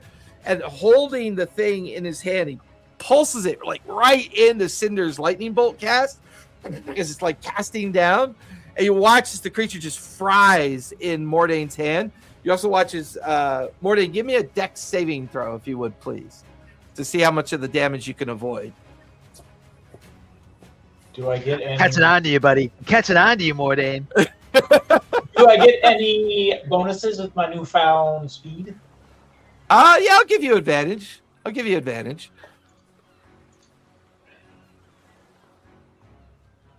Newfound speed. Doesn't matter. I'm 9. A 9. Your hand gets all crispy and burnt as you take 24 points of lightning damage. Ah! And it's almost like your fingers curl in. You kind of like pull the hand, but the creature vaporizes. As far as you can tell, the one on Kunlun is dead. The one on Skrilo is dead, although Skrilo's now unconscious. And the one that Mordane was holding was fried in Mordane's hands. Somebody want to explain what the hell is going on? My hands hurt. That's what's going on. Oh, for crying out loud. I walk over and I'll give him a little healing salve. Kiss it better. I will I not. forgot to say the first part of that. hand. It's experimental healing salve. Experimental healing salve. Batch number 4. Got shea butter in it and olive oil. So as Slick, see. Cinder, and Mordane begin to figure out what's going on the deck of the ship, back in Gron's hut. Yeah, you guys have been seeing some shit lately, huh? Yeah. Yeah. We want to get out of this ocean because there's all kinds of crazy shit out there. It keeps trying to kill us. Well, I'll tell you what I'll do. I'm a little bit interested in this little heist that you've got in mind. When do Okay. you plan on breaking in? I don't know, tonight probably. Tell you what I'll It'd be do. better during the day, but yeah. I'll be I don't know, more it's than dark happy in there to. anyway. What difference does it make? We can do it tomorrow probably. Wait a minute. I have a feeling everyone's fucked up now. Oh my God, Bill, you Damage. totally stole my reference. What these guys look like? They're totally from Rick and Morty. Yeah. Why can't I see it? It's in Discord. It's in Discord. In the Discord chat, and it's hysterical. It's one of my favorite episodes in the whole wide world. Oh, Hey, they even got an M&M shop. So yeah, like candy shop. Ron kind of looks at the two of you. Tell you what, I'll be more than happy to help you guys, but you gotta take me with you. All right. I want off this island. Okay. All right. This isn't a trap, isn't it? Oh, what do you mean a trap? I couldn't. You guys are a bit paranoid. You're gonna lead us down there, and you're one of their little puppets or something, and then we get killed. Well, let me show you. why I want to get off this island. He gets Okay. up, walks over to the door to his hut, opens it. Follow me. He kind of leads you guys out his door and down towards the beach edge that he had dumped the cauldron in. And he goes, take a look under the water. I use the All right. iPad so I can see very clearly. Yeah. I use my scope thing. Yeah, you like pull that out. As the two of you kind of like dip close to the waterline, you can see dozens of humanoid remains chained to rocks underneath the water. Oh, that's Their weird. bodies look to be slowly decomposing, and they're all kind of like chewing on some of those chum-like fish parts that he threw in the water. And Ron What are sees them? the look. Yeah, those are zombies. Those are the guys that have tried to break in to the tower, and they kind of come out looking like that. Yeah. Yeah. Okay. So I don't want to end up like that. So am I going to Yeah. end up like that? Yeah. Yeah. So, listen, Hmm. I think there's a lot more going on inside that tower. Have you guys noticed that some of the people here kind of are weird? Like they look kind of ageless, and they seem to do whatever they want. And Yeah, they're vampires. yeah, but they're how do I describe it? Vampires give off a vibe. You know what I mean? Like Uh-huh. when I think of vampires, I think about what my old Grams used to tell me about vampires. You know, they live by themselves in old places. They linger near small towns. They use their magic and their power to enjoy their isolation and feed off of unsuspecting people in those towns. These guys are like having a party. They kind of announce their existence. They seem to attract a lot of spirits and ne'er-do-wells here. I kind of think there's just more to them than just kind of simple vampiric kind of creatures. And I'm afraid that maybe the truth of what they are lies down inside that tower. Because whoever you guys talk to, I've seen the ships. I've seen the ships out in the harbor unloading lots of crates and barrels and containers and strong boxes coming ashore. The donkey wagons loaded with these things being taken over to the spiral, and then down below into the tower itself. I think your friend who told you about the plunder that's underneath there is probably true, but if you're undead and you're vampires, you can pretty much do whatever the fuck you want to do. What do you need all that money for? Like what's it for? Yeah. So when do they get these shipments? They come at the end of the hurricane season. As soon as all the boats can't be out there anymore, they suddenly all show up. They unload all their plunder. They get taken down below into the spire, and then they just kind of disappear over the horizon, off to wherever they're going. They all pirates? Yeah, mostly. Some are fat merchant vessels that seem to arrive from places like Diwali and Nicodranus and and other ports of call across many different parts of the Lucidian Sea. I've seen a few merchants from Amman, and makes me wonder if there's more of them in other parts of the world. Kind of doing their thing and then sending their plunder here. But once again, if you're undead and you have immortality, as my Grams used to say, you're immortal. The hell do you need this for? Like, what do you need all this wealth for? Maybe they just like to have fun. They're bored. Hey, anyway, how many of them are there in there? How many? Yeah. Oh, as far as I know, there's the Council of 5 that run the place. Okay. Then, of course, and you've there's seen gotta all be- of them. Probably not. The estates that are halfway up the cliffside leading up towards the spiral. Yeah. I think everybody up there are are vampires too. Sometimes they like to come down into the barnacle and other places and party and enjoy themselves. So yeah, but you don't want to get bit by them though. Normally, they'll bite you, feed off you, and you die. Is normally what happens. And then they throw your body out in the water, and then I come out. I find your zombie body crawling up out of the shore. I then chain you and put you underneath the water and wait for you to eventually rot into nothing. And I got a soft spot because I feel like this is my fault. Like I should have done more to prevent them from taking over. But look at me. I'm just an old salt. I mean, there's nothing I can do. So I kind of go like this. I'm like, so this is your fault? He's not there with you. Is there a god of avarice and greed or a vampire god? Do vampires have gods? Well, according to Blade 2, they do. I mean, it depends on the cultural interpretation of vampires. Do they retain any of their former in this memory? World, is there a god of vampires that is known of? In this fantasy world with fantasy physics and some that I'll say is a passive understanding of the lore of vampires. There's always been this idea that there's this first of vampires, and that all vampires come from this first of vampires.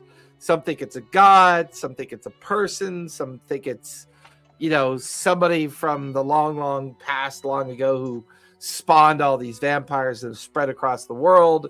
But there's no traditional understanding of a god that vampires would find themselves believing directly in. Is there a god of avarice and greed? There used to be. And what was its name, or what would I know about this god? Give me a religion check. 7.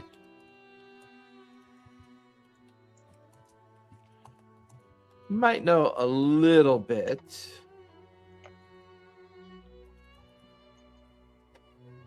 Let's see.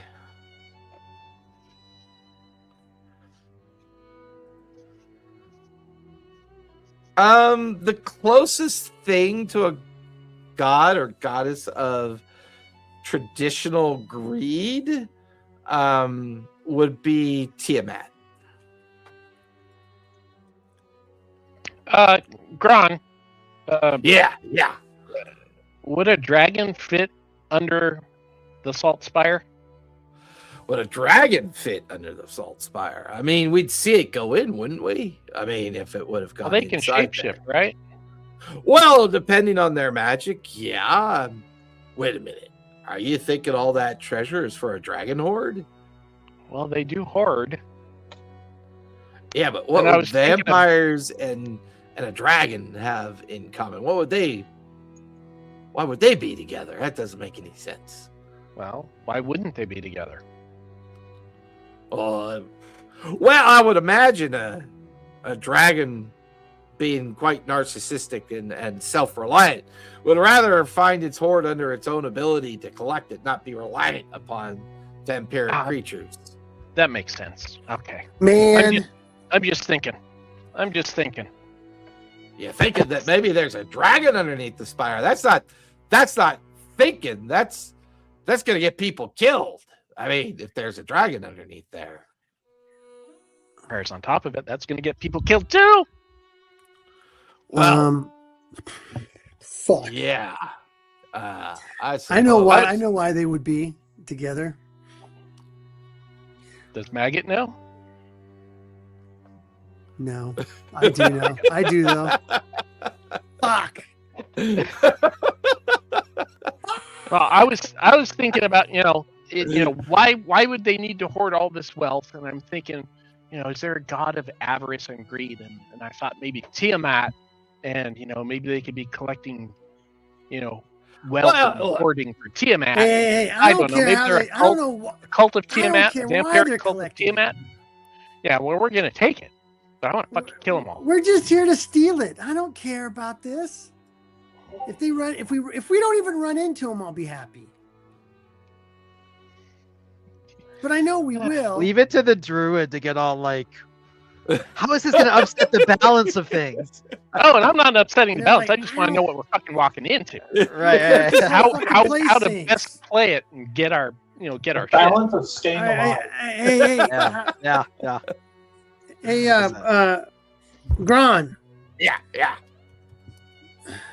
do you want to just go back with us, or do you want to like stay here? And then I'll let you know when we're gonna want to do this, because then I asked, Bungo's the captain. Bungo, when are we gonna do this? I don't know. I mean, I was thinking daytime would be better, but Well, you got a crew that's going to participate in this. I mean, just the two. yeah. Right. And Tomorrow- maybe okay, so we should tomorrow wait for morning Shrilo to then, fix or the what? bell, so we could bring the crew with us, the whole crew. Because Oh. that's a project. What do you mean, the whole crew? Some of the crew can't leave the ship. It's a thing. Oh, what's the name of your ship, by the way, there, Bungo? Crimson Tide. Close enough.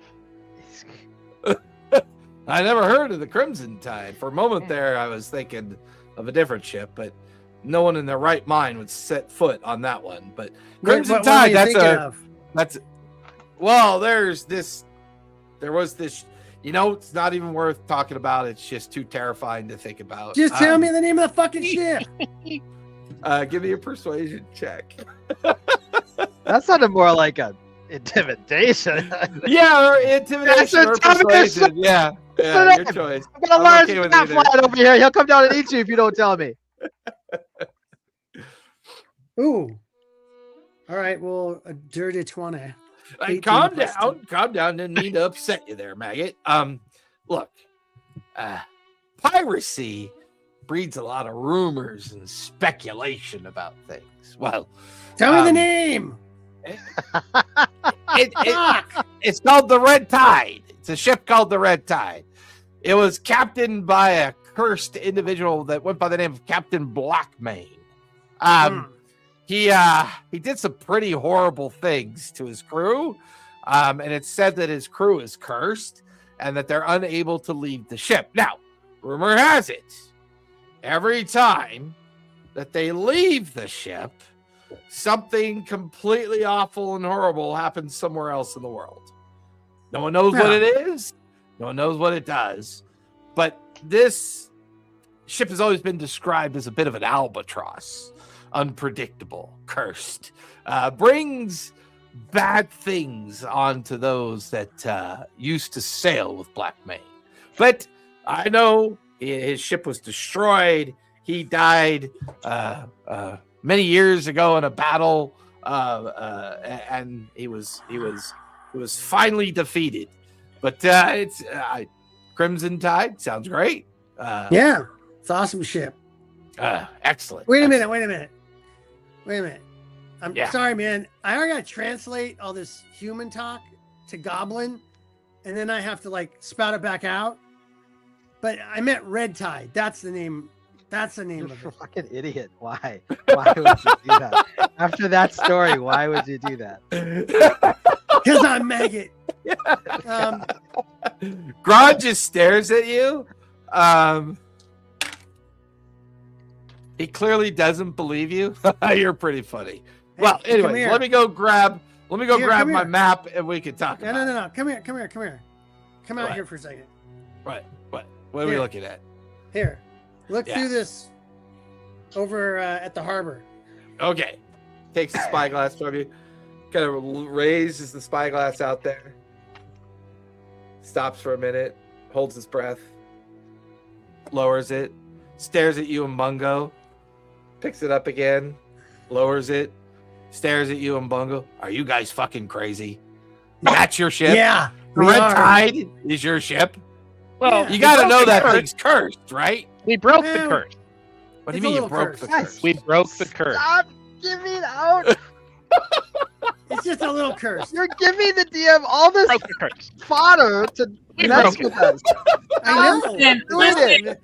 We clearly didn't honest. send the smartest people out on this thing. Obviously, yes. Technically, you didn't send anyone. They just wandered away. That's not even worse. Ah. I got rid of Zafora because she wasn't fitting in, and now I'm fitting in too good. You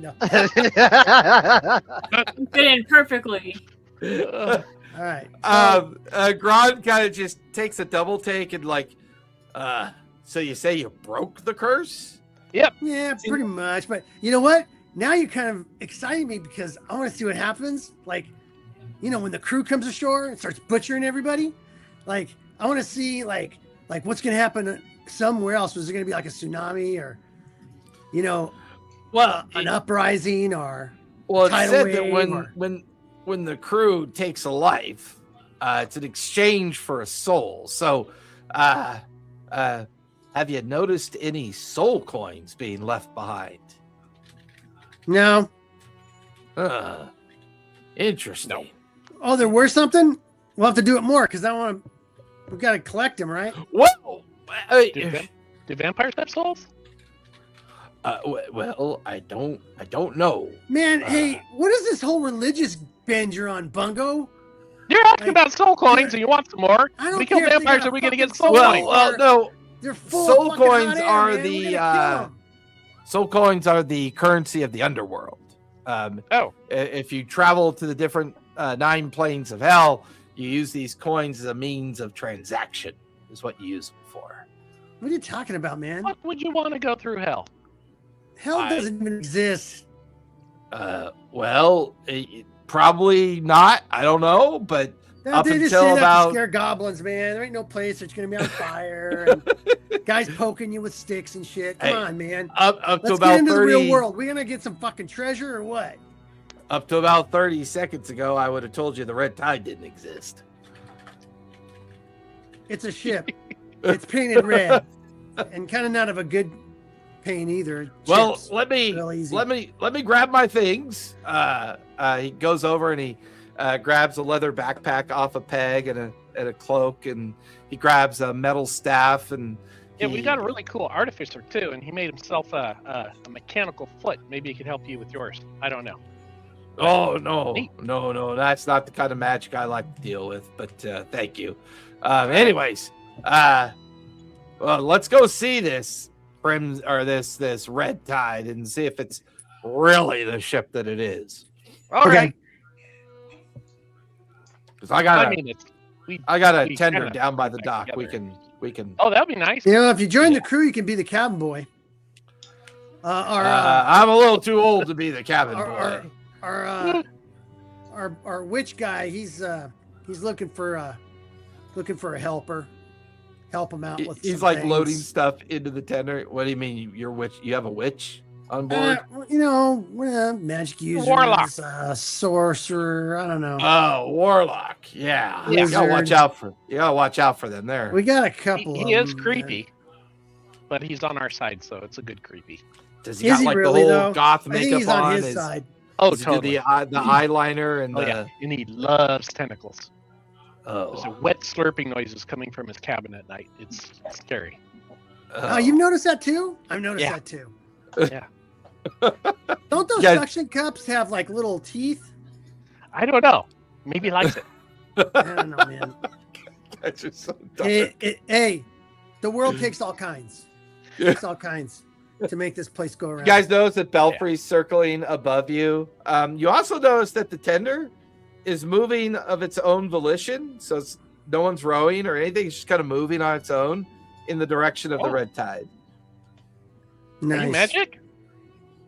No, the boat is. The boat is. When Oh, we get nice. there, I'll show you how cool it is. Yeah, Fucking vampire shit. magic. vampire magic. I swear to God, Before Gron, if long- you betray us, I'm gonna make you eat your own balls. You know that, right? After I fry them in front of you. Maggot, you presume I have any, but very, very well stated and very well said. I'll make you eat yourself from the toes up. How's that sound? How does We have a one go cleric about? that's pretty good at healing, so You feel the tender like bump into the side of the ship. You look up to see, well, at this point, Slick, Cinder, and Mordain for the last 15, 20 minutes before Maggot, Bungo, and their new companion arrive. What have you guys been doing during that time? Trying to get the truth out of Mordain. The truth. Mordain! What the fuck is going on? What were all those starfish, crappy looking, vampire looking things? And what's wrong with your blood? And what's going on with you? Why do you think it's my fault? Just Because I spoke around, I'm creepy. I'm staring at your neck and it's pulsing like it's just dinner waiting for me.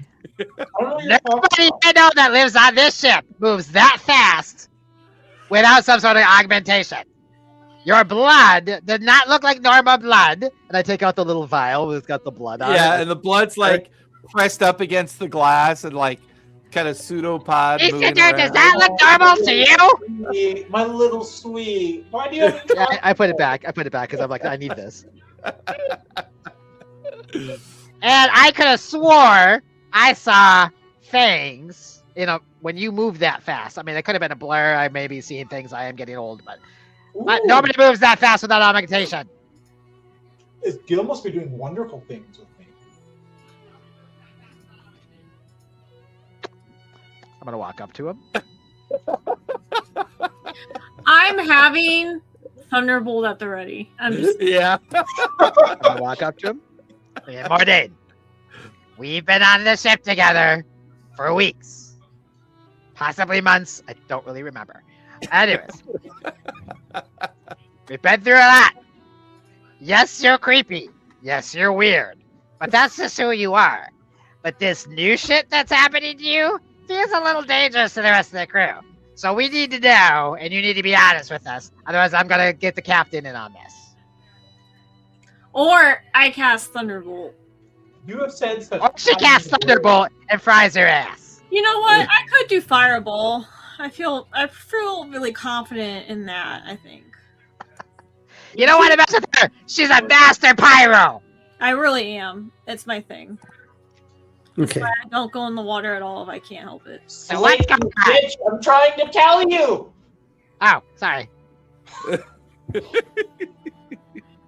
Now I'm not gonna. Hey, what?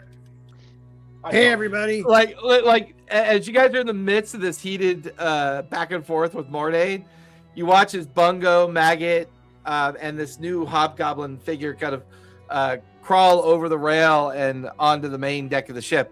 The main deck of the ship is the unconscious but stable Skrilo, who's kind of recovering from his wounds, being tended to by Kunlun. What happened, guys? Oh, Did you guys plunder without us? timing. We're about to find out. And I stare at Mordain. You guys see Did I check to see if they got any weird I eyeballs thought I on was telling you a secret, Slick. I thought it was between you and me. Why do you have It- to tell everyone else Here, in? I'm down to my workshop. Good to see you, Bungo. We'll be right back. We gotta go. Come with me. So Mordain and Slick go down into the workshop. It's at that point, Maggot and Bungo, you see the remains of a couple of those brain squibs that was on Bungo. Hey, those are the same things Larger, that Bungo had. yeah. Oh, you had those too? Fuck! Yes, boss. Evidently, like half of Kunlun's head is just like a giant scab and sore and just kind of crusted over from when the creature was blasted off by Cinder. Poor Kunlun. Skrilo's like unconscious, but Kunlun's. It would seem that these creatures were on us as well, and Cinder, and evidently there was one on Mordain too, but Mordain killed it, and Cinder killed it as well.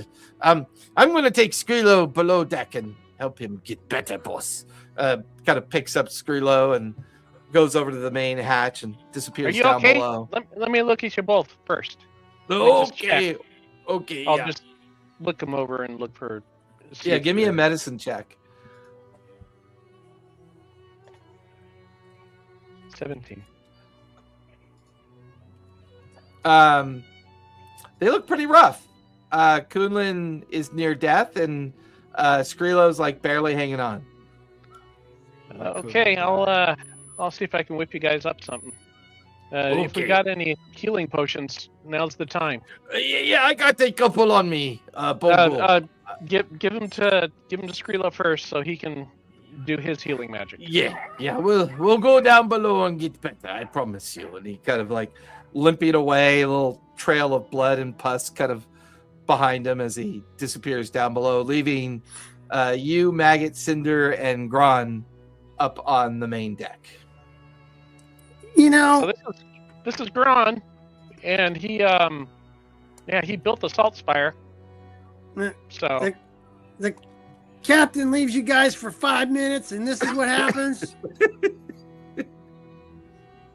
This is Mordane's fault, ain't it? Cinder, it's Mordane's fault, isn't it? Isn't it always Mordane's fault? Yeah. I don't even make a reference to the bat at this point. I'm just like, So, yeah, Gron here built the spire, knows all about it, and hates the vampires, so he's going to help us break in. I told him if he betrays us and he's one of those flunkies, I'm going to, like, feed him his, like, from the toes up and, you know, till he eats himself. Till he's all gone. or we could just give him to Mordain.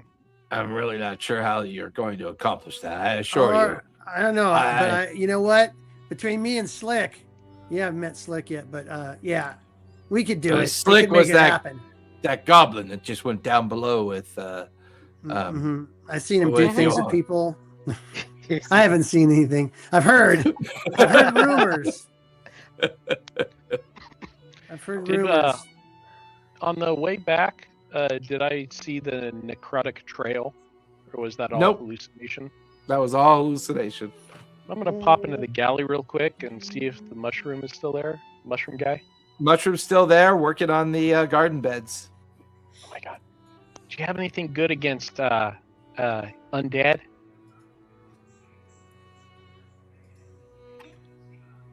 The mushroom kind of turns to look at you, and you hear the psychic connection in your mind. No, but I can grow you something. Oh, if you could, that'd be awesome. If you could grow something that like would keep propagating, like if we could leave some mushroom spores that are anti-undead back on the basement on the island, that would be awesome. I will. I'll do my best. Thank you, and you let me know if you need anything. Of course. Like, Gron looks past Bungo's shoulder to see what he was talking to. And then he's looking at the ship. And then now that the bell has been returned to the ship, the ghostly crew is always visible now. It's just that they kind of are the crew of the ship doing things. And he's looking up in the yardarms. He's like looking at Cinder. He's like looking at Bungo and Maggot. He's looking. Holy shit, this really is the Red Tide. And these guys aren't trying to kill you. No, we're part of the crew. They're our crew. And you guys feel relatively normal, like you're not feeling like you want to kill people all the time, or Well, Oh, no. I mean, We love I it want to kill people, but not because of anything that about the ship. for our own joy Hey. and for that of my crew. Yeah. and this lady here, this is Cinder who you were talking about. Yes. Yep. Cinder, you're pretty good with magic, right? I like to consider myself a pro. This doesn't seem weird to you. Oh, This- it's 100% weird. It's why I have like Thunderbolt ready in one hand, Fireball in the other. Like someone's going off first. Let's do it. So you live in a constant state of paranoia. That's life. That's just life. Well, you That's know, there what are people places say. that it's not. Anyways, he like Who reaches. brought him here again? I don't think we voted on this as a collective. Mordane told me to go get him. He said he needs a cabin boy. I'm not a cabin boy. You I'm were the too cabin old. boy because you're the newest recruit. No, they gave me another job. I can't remember the name of it though. Hey, so I believe it was Cabin Boy. I think it starts with a C and ends with a Y. Right. Yeah, you're a Mystic canary. servant or something like that. I don't know. Anyway, so he knows all about getting in here. So let's get this shit together, man. Let's go. Let's do this. So, He reaches into his my boat. He goes over to the edge of his the railing and he looks down and he says, journey complete. You watch as the tender folds in on itself into like a little wooden box. The wooden box floats up and he grabs it and puts it in his pocket. All right. So you got a That's cool. table That is around. You got a table around here. Yeah, guys- we'll go downstairs into the area with the table. Yeah, you go down to the I don't know lower what they call cruise. I'm map not a room. sailor. Go down Locker into room. Yeah. Bungo into one loves of the to get in common locker room spaces. for some reason. He breaks out a He's map wrapped in a and towel. he rolls it out on the table and begins kind of like showing you all the different rooms and spaces underneath the spiral, the stairwell that goes all the way up to the top. It's a 25-story structure that gets narrower towards the top, and the entire kind of like foundation of the structure is built into these old catacombs of cliff tunnels, and so they kind of use the natural rock as the foundation of the pillar itself, and is kind of pointing out. When he's talking about the catacombs and tunnels, would any of them link up to something near the Barnacle's Rest? We found a small antechamber underneath the old kitchen of the Barnacle's Rest. No, the original design was intended to allow people to secure their wealth down below the tower. The idea was to have a council of pirates in charge of this place. Pirates would come in, offload a portion of their wealth, which we could guarantee its safety for a charge or for a fee, and then they could go out and raid and loot. But things went a bit sideways. No, the whole idea of those vaults down below was to make it secure and impossible for people to get into those vaults. All right. So what's the way to get into those vaults? Well, here's the thing. You got a magic friend here. Cinder.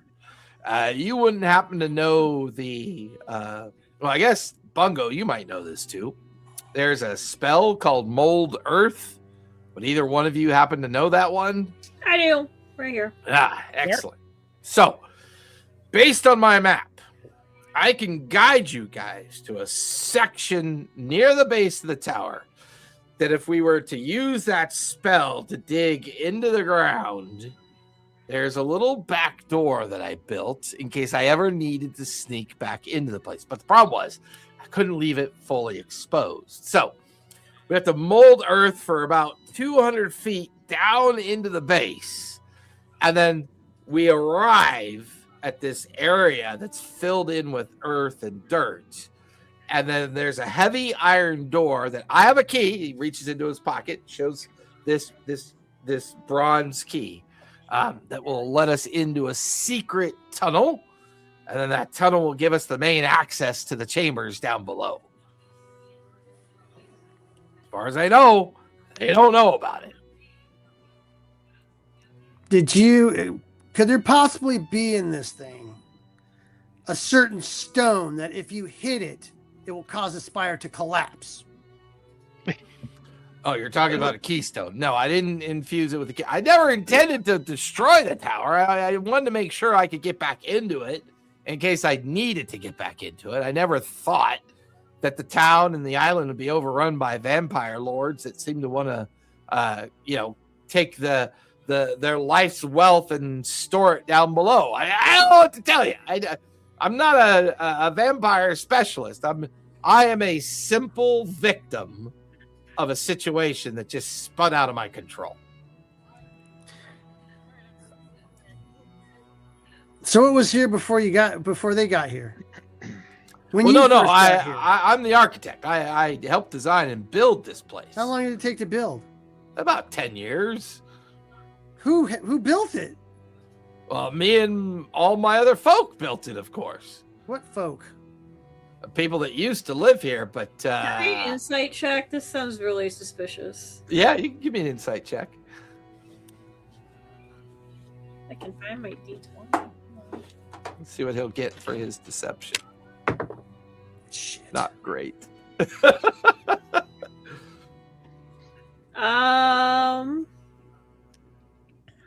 Dirty 20.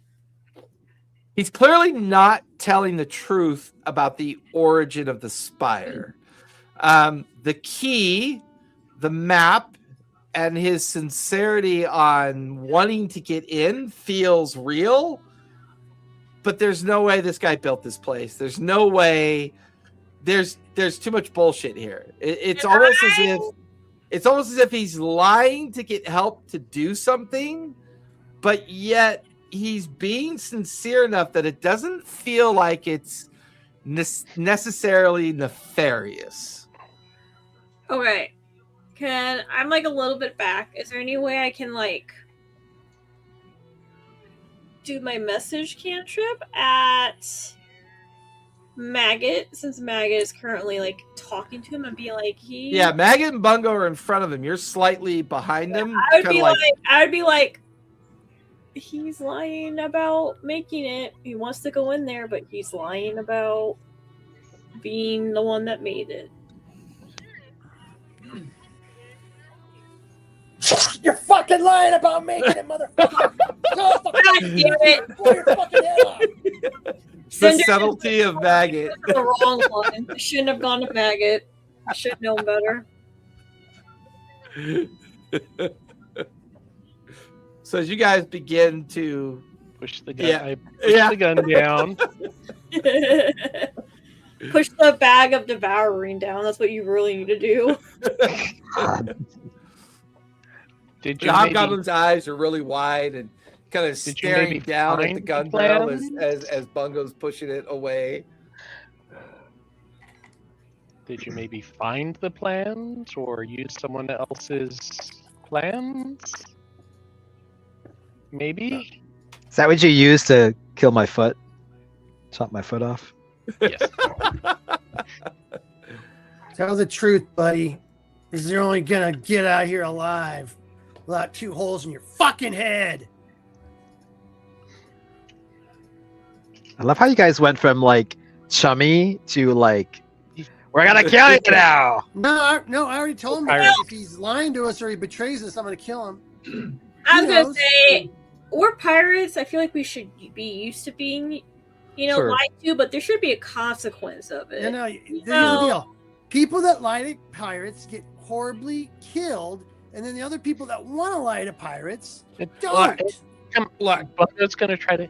It's cool. You just tell us we got no secrets here. We told you the red side. I like looked around like we Just to definitely tell us what you know, okay? It's just to tell us. You just gotta tell us what we need No to know. reason to That's be all we need. embarrassed. You're Nobody fine. wants to We're good. hurt you, and we We're want all- to know we're all- the truth. We're all The Hobgoblin we're like a family. Okay, look. I did lie about me being responsible for the. Look, I have the map. Okay, I've never been able to get inside. Who's down there? What's waiting for us? I know it's a fucking trap. Maggot. I don't really know what's down there is the He's problem. talking. What I do know is that look, these guys took something a long time ago that I need to get back.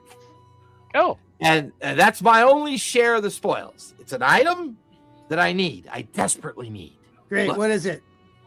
I Tell can't me the really tell. truth. The truth is I can't tell you what it is. What is Why? Why can't you tell us? Well, if I tell you what it is, it won't work anymore. it? Okay. Are you a god or some kind of crazy thing? There's like, as soon as Maggot says that, the Hobgoblin gets this like kind of worried look on his face. Oh, Oh now my why God. would you say something like that? God of avarice. Because I already ran into a dwarf that wasn't what he said he was, and he ended up being a god. If you're the same Yeah. thing, I may have accidentally killed him. I mean, if you're a god that needs his leg to be put back on his body to so be you can whole go again, back where we we'll came help from. you We'll help find your leg. All Okay. right, so I tell you about okay. it, then it won't work. I've heard that a million times. I feel like there's like some trauma. If you look at it, it won't work. I feel like looking there's at trauma me. going on. All right. So I also, after telling Slick everything, Mordane's gonna come out in full send Mordaine. Like he's gonna full send. Hear about all this. I think he would tell about the flesh golem, I think, and who houses the flesh golem houses. So while you and Slick are down below, you're telling Slick everything. I'm telling Slick everything. Yeah. Okay. Why would you do that? So while Maggot, Cinder, and Bungo are having this conversation with Gron upstairs, Mordaine and Slick are now below, down in the main hold in Slick's workshop. Slick, Mordaine is telling you a story that seems sincere and honest, and he seems to be telling you everything that's happened up to this point. As he decides to no longer maintain control, you watch as he shifts into a vampiric form and then shifts back into his Mordaine form. Tells you about Pavel, tells you about... Are you telling him everything about Gil as well? Mordaine? I don't go fully into Gil and the purpose. Okay. But I do emphasize that, like, how Gil has made life better. How the I have no inkling of Gil. I've never. No, this has been a thing. Yeah, this has been a thing that Mordaine's been interacting with and has been kind of shaping some of his decisions and because even when you like let him free or whatever, I was downstairs doing my murder hobo stuff. Yeah. I wasn't even around the walls with Qualish's head. Yeah. Right. So I wasn't even like, if you don't want to tell him anything about Gil, that's fine because he has no suspicions about that. Wow, you should have suspicion, bitch. I mean, I know that you're weird and you've got some dark power shit going on, but I figure it's just warlock shit. Like it's not like, you know what I mean? But I'll let you. I mean, you can tell however however much you want to tell. You hurtful, lying ass. Make me feel I'm not equal enough. I was never around. I was never around when all that stuff went down. After he does that, Mordaine just leaves. Yeah. He's just like, no. I don't care about your warlock shit. I want to know about the vampire shit. He's like, but there are two sides of me, and without one, I'm not whole. How dare you? You take all of me or none of me. Yeah. That's right, asshole. Upstairs on the main deck, the Hobgoblin finally puts his hands down and kind of looks at Bungo, Cinder, and Maggot. Why'd you put your hands down? Well, because I need to show you something. And he reaches up and he like pulls at his eye patch, and as he pulls up at his eye patch, it's completely hollowed out inside. There's like little steel rivets on the inside of his eye socket. You can see little tendrils of tissue that are kind of shifting and moving around the interior of his eye socket. Look, I'm my job is the fuck are you? I'm a bit of a guide. So you remember those creatures that I showed you under the water? What creatures? Yeah. What else is here? Zombies. We got eyeballs. We got a bat. Oh, are you like the guy who takes the dead to their eternal resting place kind of thing? Well, not wait, exactly. Where's the dead at? Please tell me it's not another human. No, he said they were victims of the vampires that and that was true. You see, they were people that I convinced to try to find a way in and find my missing object that I need. You see, I know how to find the pathway into a certain realm of existence. And the only way you can get there is if I'm delivering souls. I am tasked with delivering these souls to a particular god so that they can remain hidden from Prodalthos. Well, this particular god goes by the name of Nomag Gaia. He is the hobgoblin god of torture. You see, he made a deal with the god known as Malgabet that if he agreed not to kill him, he would continue to feed him souls from the material plane into his realm of existence. Well, here's the problem. After those accursed people let Predathos out, and all the betrayer gods and greater gods came to the material plane to wander forever, Nomad Gaia didn't want to do that. So he's betrayed Malgabet, and now I am responsible for bringing souls to Nomag, and then Nomag remains hidden from Predathos. Unfortunately, the device I need to deliver those poor souls that you saw under the water into Nomag's realm, I need to put that device back in so I could go back to my job of delivering souls. Now, I had assumed setting up a little shack in this pirate island community, there would be plenty of nefarious and entities and souls for me to consume and deliver to Nomad. I mean, after all, no offense, but you guys are pirates. You know, people hang you all the time, put you in prison, kill you for stealing. I just assumed that pirates would be an easy thing. I didn't realize I was going to stumble upon an island of pirates run by vampire lords that look, it's all a great big misunderstanding. I lied about part of my story because so far, this is the only group I've ever seen that may have the talent and the skill to actually get down into the vaults. Now, I was telling the truth about the map and the key, right? The map does show everything. I don't know who built this fucking place, to be honest with you. And the key I found on their corpse, and I came up with the idea of casting the spell Mold Earth to find the chamber that this key goes to, which is, he spreads out the map, which is right here. I know where the chamber is. I know this. I can't cast magic. I am, how shall we say, I am a cursed disciple. I have a single job. When someone dies, the device that I carry in my eye socket consumes the soul.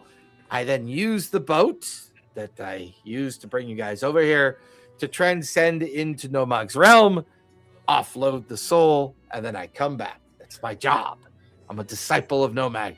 I am trapped in this never-ending loop of existence, and I can't get out of it. Running up the stairs. Wait, Mordane, wait, don't be a sourpuss. I appreciate you telling me what you told me. Black me. I know, but Mordane, I'm sorry. I wasn't trying to be an asshole about it. I really wanted to know. So Slick and Mordane come running back up on the main cruise deck. They seem to be fighting and bickering about something. I think he found his new cabin boy. Who's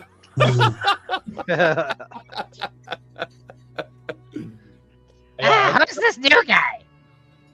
All right. I put my guns away. So, do the souls Simple. get Just tortured a soul for eternity? collector.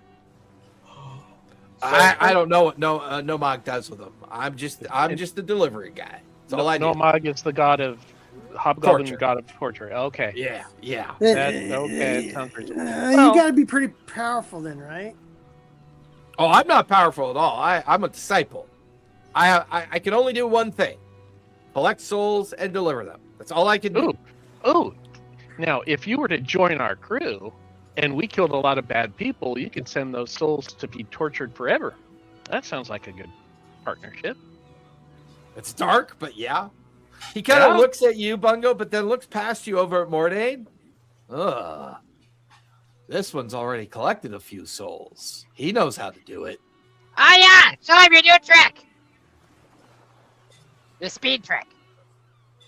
Yeah, and I just get right behind him. Hi, friend. Yeah, like he's a blur. Oh, why would you guys let a vampire on your boat? Did you know he was a What? vampire? By the way, whoops, Morty's a vampire. And he What? blurs in and out. He moves very fast. So when that Porthos guy bit you last night, Parnas or whatever his fucking name was, Pavel. Pavel, Pavel, get it right. Show him some so respect. he's your sire. Are you beholden to his ass now? Are you his cabin boy? Tell me to go Are kill you him. his cabin boy? Tell me to go I mean, kill you're him. not gonna. Sorry, go ahead. Sorry. Mordain, are you loyal to the You- captain, you- or you are see- you? You see Maggot, and he's emptying out like his blunderbuss, and there's like rusty nails and shit falling out of it. No, He's listening Morty's. to you guys. He's one of our. He's one of us. He's not gonna. He Then wouldn't. he He takes out wouldn't. some Would silver you? pieces and he drops them down the barrel and like tamps them down. Well, Hey, I hold don't know on, if hold there's on, like. Megan. Hey, hold on. We're gonna. Maggot, I swear, I won't drink anyone's blood. I swear. Inside check. Oh my god. I call bullshit on that, buddy. 'Cause that's Oh, I what got 6. vampires God do. damn it. Ugh. Yeah, I mean- see, he wouldn't drink our blood. How do He's we one of cure our. him? What? How do we cure him? Is it like the steak thing or cutting the head off? Oh, Or... That's a kill him. above table, Jason. Yeah. I got bit. I think I got bit the first time by that one guy. I got bit this one time now by Pavel. Technically, I am a bite away from being converted. Correct. I would not know this. Correct. Would I know this? I mean, you sense that you're going through a change. So I would say then, like, what's happening? So I don't think he would know that it requires the 3 bites, but he's pretty sure he's been bitten twice. I mean, you're all good. You're all okay. I mean, you didn't. Wait a minute. Let me look Summon at my those vampire creatures. book here. Let me see. You didn't summon those creatures or anything, right? That He only wasn't gotta you, bite was you it? one more time, and you're gonna be a vampire. It says Oh, it says his friend should kill him as quickly as possible. So they don't Don't become listen to infected. Megan. Are Don't you- listen are to you Megan. friends? That's the question. Say that again, Cinder. I said, are you friends though? Like, what is your relationship right now? why don't He's you gonna go betray with us to the other vampires.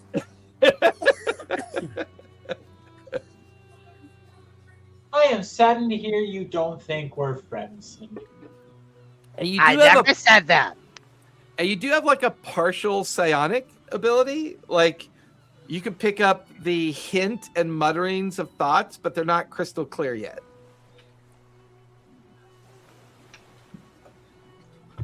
Everybody, he's on the board. Okay, it is a very scary time. Obviously, he's changing, and he trusted me enough to tell me that I would tell you. Probably not the smartest thing. But anyways, we're just, he hasn't done anything as long as he didn't, I mean, make those and creatures technically, come to us. Mordain told you about he's the one responsible for swapping Sephora and Blackmane's remains as well. So he tells you what he did that got Sephora. Oh yeah, he killed Sephora. I mean, he fucking murdered Sephora. We all hated her anyway, so it's totally fine. But I think this is fine. I think this is good. The only thing I'm worried about is, are you gonna betray us to your vampire lords and masters? And do you have a choice? I mean, if they make you a vampire, are you under their control automatically? I don't know. How Wait. this works.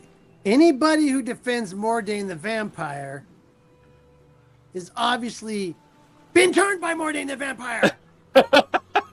Slick. Megan, you're the newest person on the crew here. You don't know how we operate quite yet, so Let me maybe see you your just let the adults Okay. talk for a few minutes. Man, I Slick, swear to God, new- I'm new- gonna be a fucking vampire. Slick, get together with Skrilo and work on some kind of anti-daylight thing that we can have, so when we're Yes, all sir. vampires, that we don't have to worry about being out in the sun. Okay, yes, sir. Let's go Man, I'm fucking out of here. Yeah. As soon as I get my gold.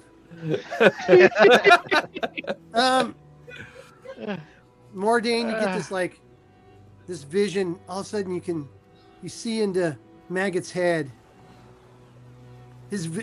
What he's thinking about right now. He's on a beach. There's like a whole gaggle of goblin hookers around him, and he's got this coconut with a little umbrella hanging out of it, and he's like on a mountain of gold. And every time they smile, they have fangs coming out of their drink. He's drunk off his ass, and then it fades. I go behind Mag and I'm like, I'll help you get What? He places his hands like on your shoulders, starts giving you a little shoulder massage. Blowing in I'm not your cabin boy. You deserve some peace and recreation. Gron's like, maybe I was wrong about this group. It's just like, Hey, Gron, you got an extra bed in your shack? I'll pay you monthly. Listen, I know there is lots of treasure down there. Now, to fix your friend Mordain, I think he was not bitten by one of the vampire lords. The vampire lords can turn you with a single bite. If this other vampire bit him and he hasn't received his third bite yet, you could kill that vampire and that'll stop Mordain from being a thrall or even a spawn to this other vampire. What vampire did bit you? Like, would I feel any? So I'm not like revealing this stuff. I didn't think. No, about you it. feel no protection about Pavel. You feel no sense of any kind of like connection with them yet because you technically haven't been turned yet. You're in the process of being turned by being bitten twice. I'll say Pavel. Okay. Which you guys would remember from the Barnacle, the good-looking guy that showed you the chamber down below. He was the one that led you guys down into the chamber where you found the 5 coffins. The one that you fed that guy to. Yes. Okay. Maggot. Yeah, the one that Maggot fed the guy to. Yeah. Oh, we can go kill him. Yeah. Cinder, what's your passive insight? Because you're naturally paranoid.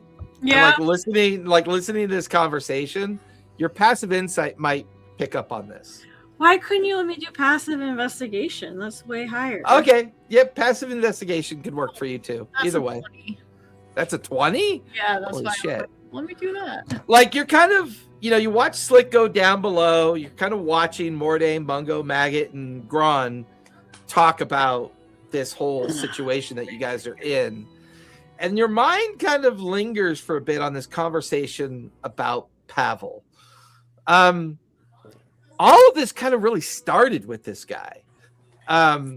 His kind of presumptuous conversation with Mordain out of the blue.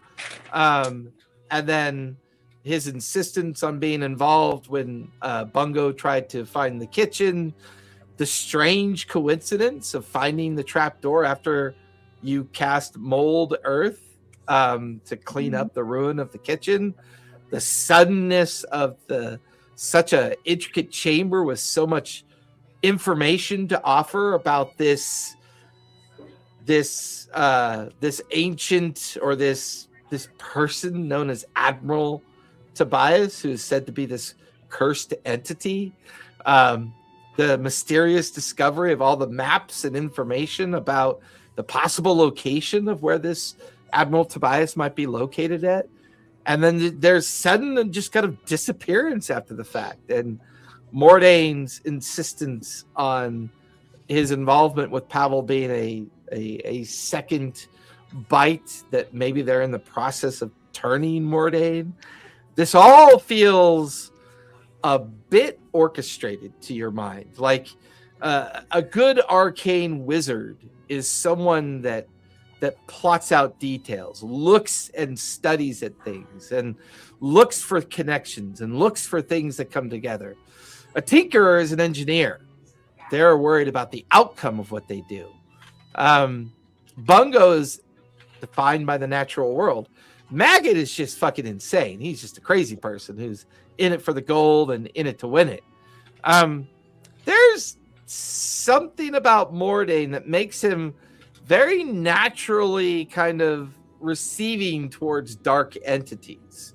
You've seen his behavior from time to time, and you've seen his overall kind of broody gothic boy theme kind of overtake things, and you're not entirely convinced that Mordain's not fully against this idea of maybe becoming a vampire. He's already embraced a sense of chaos through his strange ceremonies and his mutterings and his absences. And now that you've overheard the details of what he did to Zephora, trapping Zephora's soul inside the golem, freeing Blackmane from the golem, and allowing the curse of the Red Tide to be lifted, that's some pretty serious kind of instruction and detail that you wouldn't really expect Mordain's caliber of understanding of magic to understand how to do that.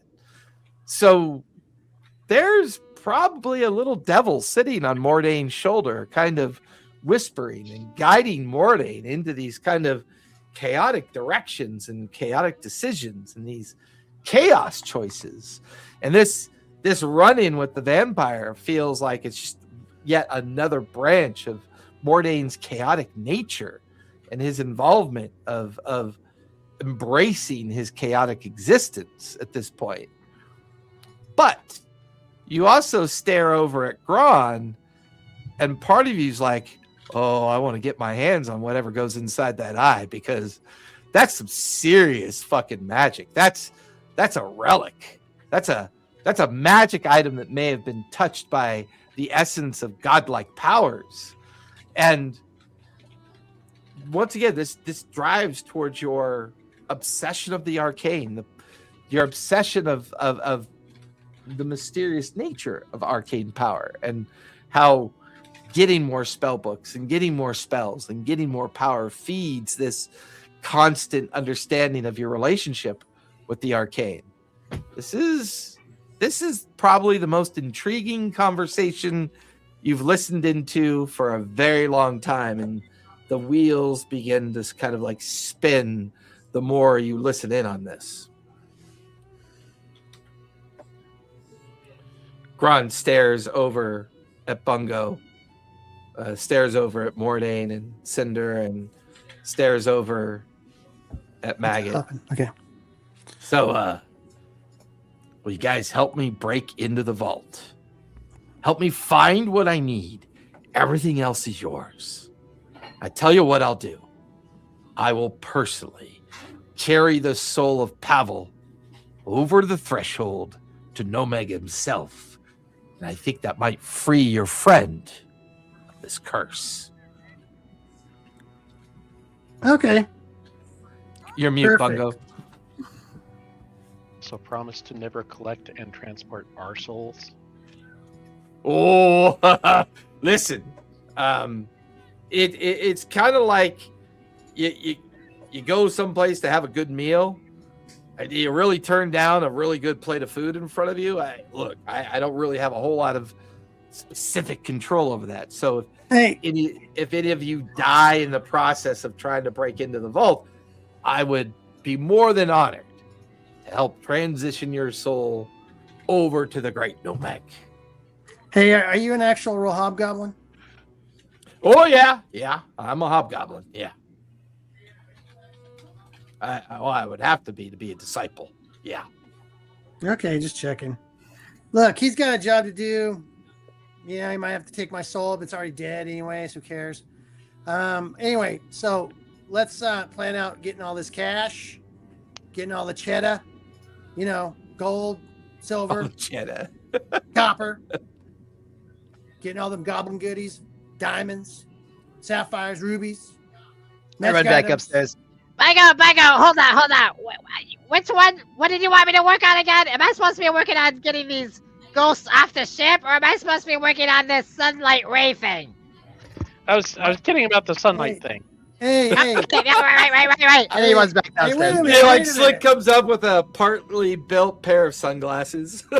Okay, enough of this. Just want to make Throws sure I them was on the doing the ground. right thing. You know, you guys keep giving me all these things to make. And, Oh no, still the yeah. If we could bring the crew farther inland, that would be our priority.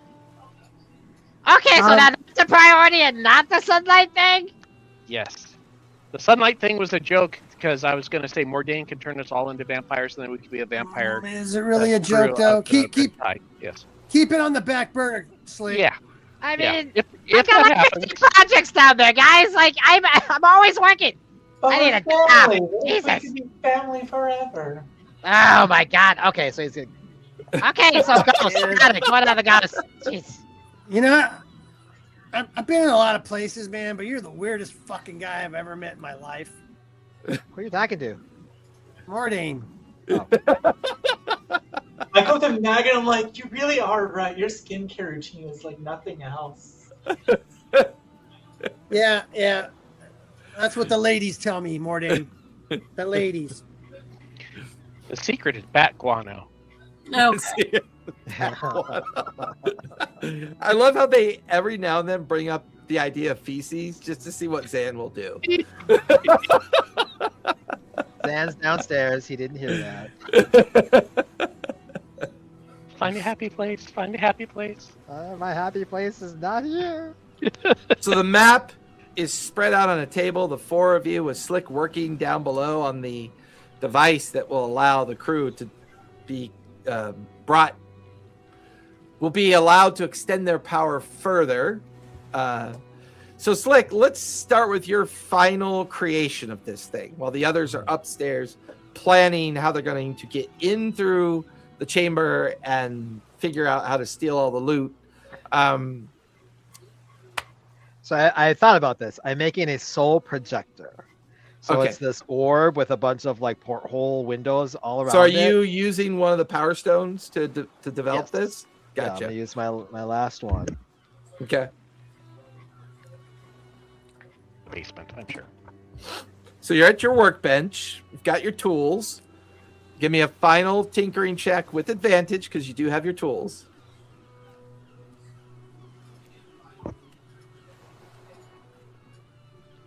Do I get to add proficiency? Yes, you do. 18. 18. You managed to assemble it quite nicely. You are able to activate the power stone that will assume the kind of like energy of the ghost-like creature. You're even able to momentarily practice it on one of the ghost crew.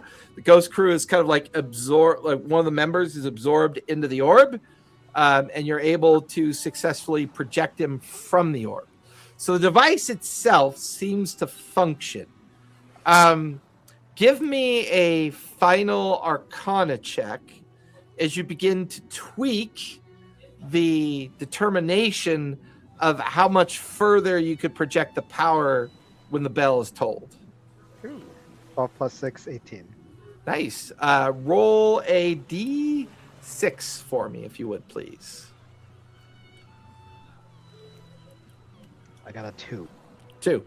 So instead of 2 miles, you can now allow the projection of the crew up to 4 miles as you add 2 additional miles onto the orb of projection. You can use it once per long rest, or once per 24-hour day, once per dawn, as they say. So I'm gonna like. I mean, this thing is freaking huge, but it's like size. It's like a bowling ball, basically, in your hands. Yeah. It's like a big old bowling ball. I'm like rolling it up there, and I activate it, and it like glows blue, and it kind of spins a little bit like a projector would. Like, I'm like, okay, it's ready. There you go, Marco. The ghost can go 4 miles out. You're mute. Slick, awesome, thank you. Yep, we can only do it once per day. Sorry, I'm. No, that's Use great. my- Okay, We had cool. nunts per day. Once per day is better than nunts. Nuts per day. Sure. Love your optimism. Would love to be able to do it all the time, but I'll get there. No, it's awesome. he doesn't take compliments very well. He never has. He never has. Oh, it really sucks. You know, I wish you could do better. Maybe next time. Oh, let me tinker it a little bit more. Let me tinker it a little bit more. Mordain, as you're watching them plan for this, Slick has brought up this object to be used as a way to project the means. It's dark on the main deck of, or no, it's not nighttime yet. I would say it's, at this point, it's probably late afternoon, as all of this has gone on throughout the course of the day. As you're watching them plot this, you can hear the psychic connection of a voice in your mind. You hear the familiar kind of soothing voice of Pavel in your mind. Shit. Okay. Give me a wisdom save for starters. That is an 8. Do I get any benefits to it, or is it sucks to suck? In this case, it sucks to suck. You feel little tendrils of energy kind of seep through your surface thoughts and into your deeper thoughts. And it lasts for about a minute. And then it kind of just disconnects. You get the feeling that Pavel is now aware of the majority of the plan. Fuck. Do I know this? You know this, but not the others. You get the feeling that Pavel just did a spell on you called Detect Thoughts, and he is now aware of the potential plan that you guys are hatching.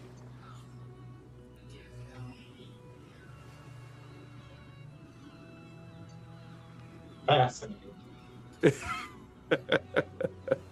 Absolutely suck. Yeah, I'll tell them. You guys watch as Mordain steps over to the table, explains to you that he just felt a psychic connection with Pavel, and that Pavel had used the spell that Cinder is very familiar with called Detect Thoughts, and was able to dig deep enough into his mind that he's afraid now that Pavel is aware of the plan so far. So we got to kill Pavel first, though, before he tells anybody. Or with Cinder's passive investigation, Cinder, this may present an opportunity. What kind of opportunity? Feed Pavel the wrong information. Yeah. I mean, I would discuss that with the crew. With Mordain not there.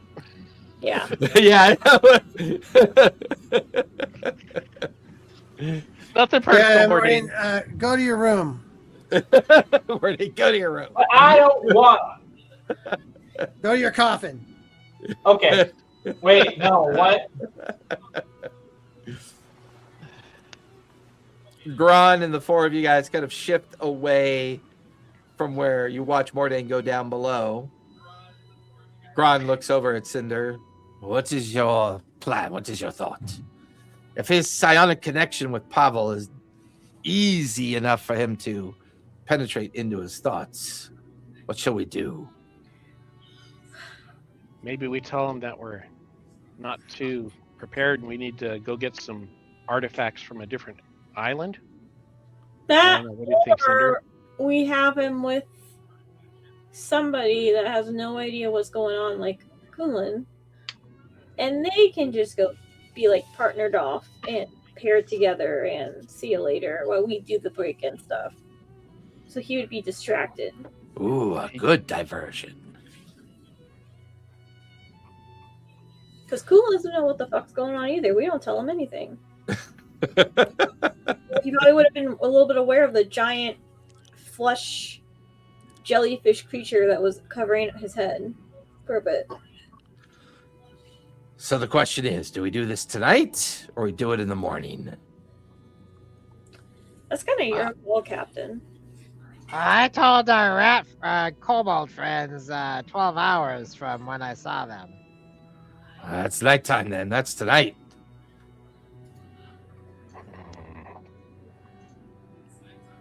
So, I guess I could go back and tell him another 12 hours.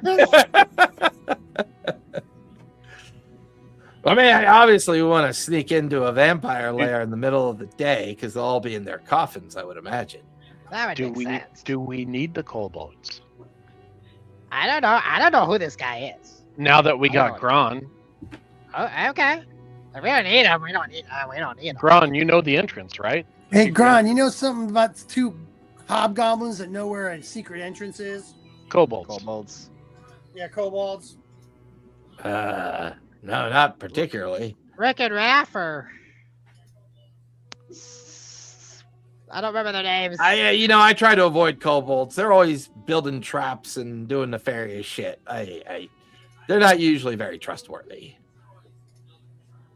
I mean, if you know how to get in, that's fine. We don't have to utilize them. I mean, we got the map, we got the key. The problem is Pablo guy is gonna know that we're planning on looking for that chamber. So maybe we do it when he doesn't think we're gonna do it, like during the day. Well, I mean, technically, we didn't really announce to Mordain when we were doing it.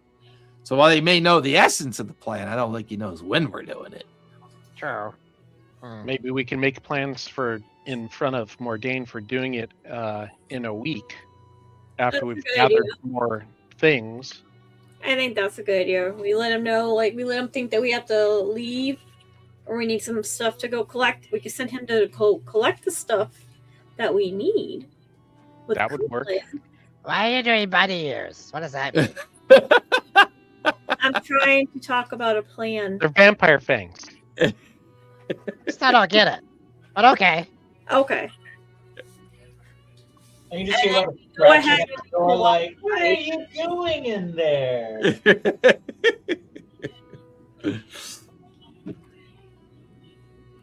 Yeah, that's what we're gonna do.